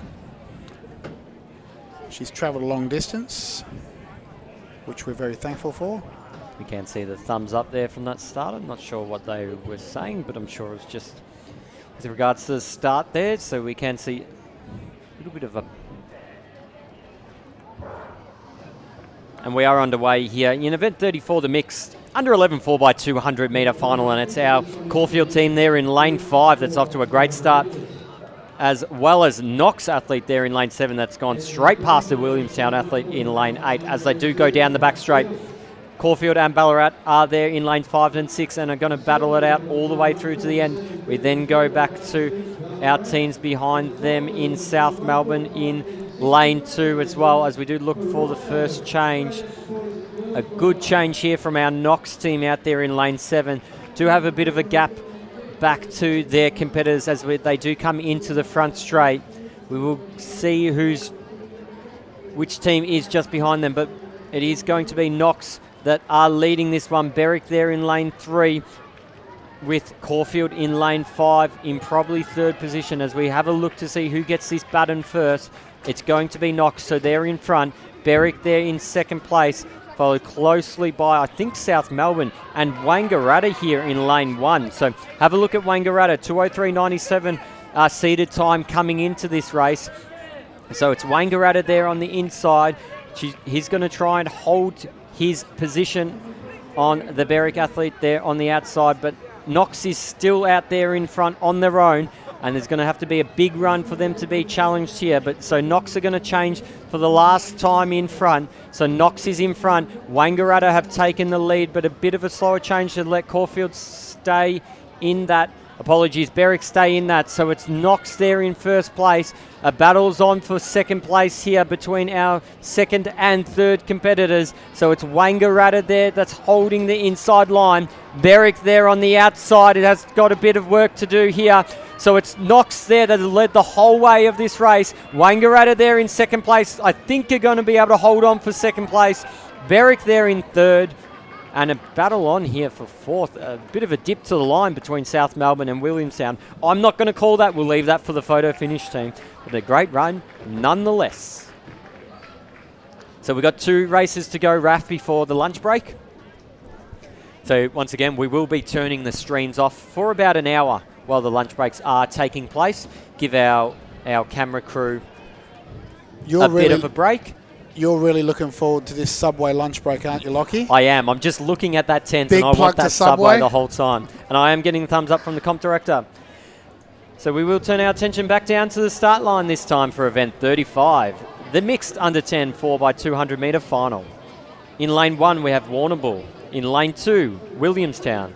In lane 3, Berwick. In lane 4, Mentone. In lane 5, Sandringham. In lane 6, Whittlesea City. In lane 7, Wangaratta. And in lane 8, Camberwell Malvern. So they're your competitors in the mixed under 10 4x200 metre final.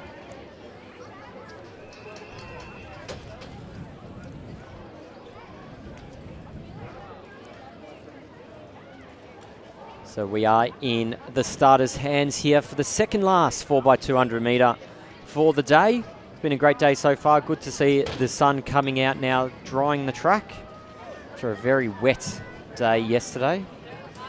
And a little bit unsteady here we can see from our Warrnambool athlete in lane 1. I think the starters will call them back to the cones and we'll start again. Just a little bit of nerves there, so nothing wrong with that. We'll let them get steady again.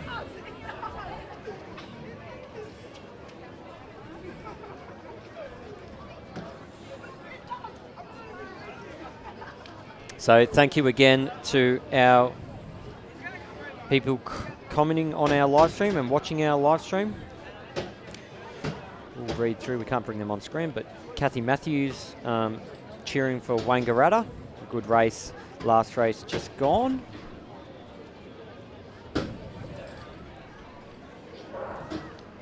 So we are underway here in event 35, the mixed 4x200 metre under 10. And we do see our team from Sandringham in lane 5 off to a good start. Wangaratta there in lane 7 as well. Built a big gap on their nearest competitors in Whittlesea City and Sandringham there in lanes 5 and 6. So as we do come up to the first change, Camberwell Malvern there in lane 8 are trying to hold on to that lead. Wangaratta are there as well. As we do look at this first change, Williamstown there in lane 2 off to a good change as well, but in lane 2. So Camberwell Malvern there looks to be out in front at the moment. Wangaratta there in lane 7. Don't discount Williamstown there in lane 2 though. So it's Williamstown that are going to come into the front straight. I think probably in front we'll find when they do get down to this change. Mentone there in lane 4. The fluoro yellow singlet that you can't miss. So it's going to be our teams. We'll have a look at these changes. Yes. And the Williamstown athlete didn't go. So a little bit of a slower start there for the Williamstown athlete. Didn't really matter though because they've got first position here. So a good run. We'll need a good run here from our Williamstown athlete. Mentone athlete there on their outside. Over to our early leaders in Camberwell Malvern. So they're going to be your top 3 competitors going down the back straight for the final time. So it's going to be Williamstown there in first place. Mentone there in second. Camberwell Malvern are going to be challenged by Wangaratta.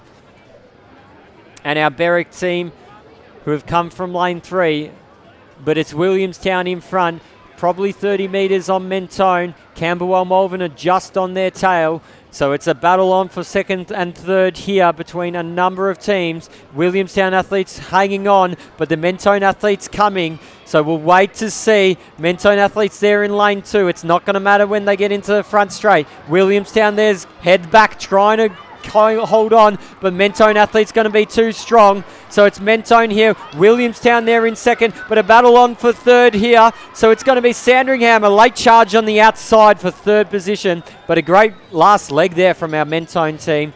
Our Williamstown athlete tried to hang on, but a great run from that team there as we turn our attention to the final 4x200 metres, and just wait for the competition manager to give me the thumbs up. But our great 4x200 so far in the day.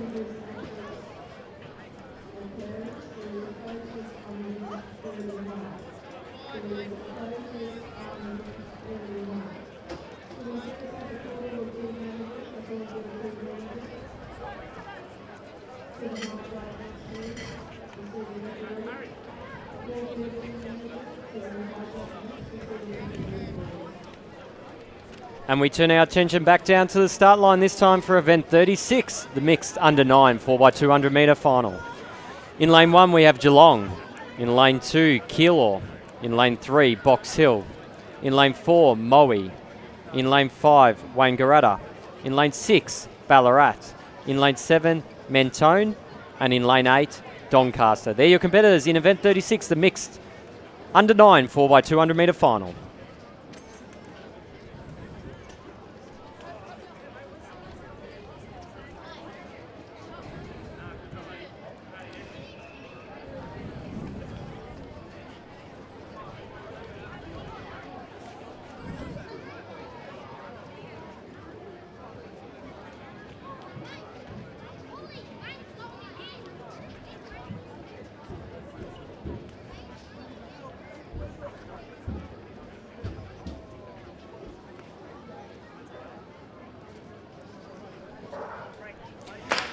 So we are underway here, only to hear the false start gun. I wasn't watching close enough there, so I didn't see exactly what happened, but we will watch the starters to see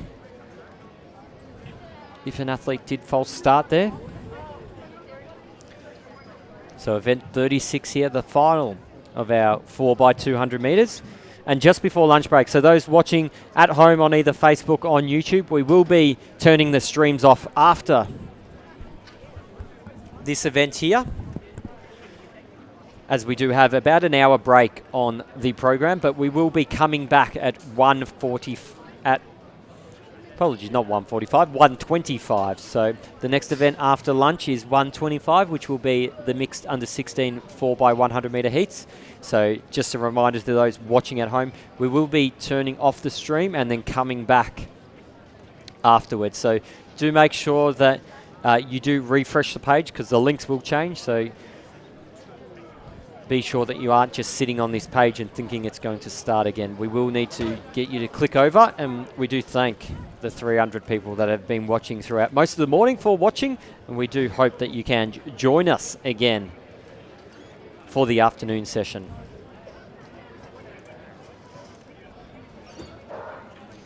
And we are underway here cleanly now for event 36, the mixed under 9 4x200 metres, and it's our team from Mentone in lane 7 that's off to a good start. Made a bit of a gap back to our Ballarat athletes, who's getting caught by our Wangaratta team. We then go back to our Moe and Box Hill team with Keilor there in lane 2 as well. But it's Doncaster out there in lane 8.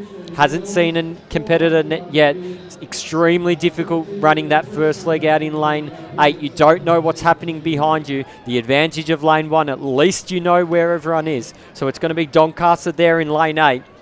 Mentone in second place, but they're being caught up extremely quickly now by our Wangaratta team in lane 5 and our Keilor team in lane 2. So it's Doncaster down the front straight for the first time. Keilor there probably in second place, but Doncaster have maintained a good lead as they do come into this second change and start of our second and final lap. So we'll keep an eye on this. So it's our Doncaster team here, changed just after a few other teams. So Keilor are probably first there with that change. Wangaratta there in lane 5 with a second change. Doncaster still out there in front with a good leg happening at the moment. So Doncaster have still maintained this lead coming into the merge point of this 4x200 metre final. So it's going to be Doncaster who has still kept this lead. Keilor there in second place, but they're being challenged by Box Hill on their outside. Wangaratta there in fourth position as they all do come closer together now, and I think we're going to have a good finish here. Doncaster there's underway. A clean change there. Keilor probably got the change earlier, but Doncaster were already 5 metres in front. So it's going to be down to Doncaster and Keilor for the first medal. Box Hill there in third place, but are going to be challenged by Mentone and Wangaratta behind them. The Keilor athlete comes up to the shoulder of the Doncaster team with the fluoro socks, people, with the fluoro socks. So the Keilor team on the outside. Doncaster's battling back, and he's not going to let him go this easily. Keilor there on the outside. Doncaster there for second, all the way through to the line. I think Keilor got it. Box Hill in third, Mentone there in fourth place. Another exciting time. I should probably pre-warn people, we aren't the official timers. So if we say someone wins and Photo Finish says otherwise, Photo Finish have the final say. We're just here for entertainment purposes, aren't we, Raph? That's right. But it is hard not to get excited and get all caught up in the moment. But that was a great race there. And all the races have been pretty darn good this morning, haven't they? They definitely have. And we're excited for the afternoon session. But yeah, the 4x200s, given the length of the events to finish so quickly and so close together so many of the times is also why we enjoy the state relays or the Subway State Relay Championships so much. Now we're going to go to a little bit of a break because there is a break in the program, so about a 35-40 minute break. So 1:25 is when we're going to be back. We'll be back probably, I reckon, about 1:15, 1:20. But just so you don't miss anything, make sure you hit like on Facebook. So as soon as we go live, you get a notification, and hit subscribe on YouTube. Hit that subscribe button and you'll be notified as soon as we come back for more of the action later on. We've got some great stuff coming up. We've got some 4x1s up first with our mixed event 4x1 heats, and then after the 4x1 finals, we do finish off with the medleys, but still a number of hours still to go on the program. And the medley is going to be fantastic. They always are fantastic. So thanks for watching. We'll be back shortly at about 1:20 this afternoon for the next instalment of the Little Athletics Victoria Subway State Relay Championships.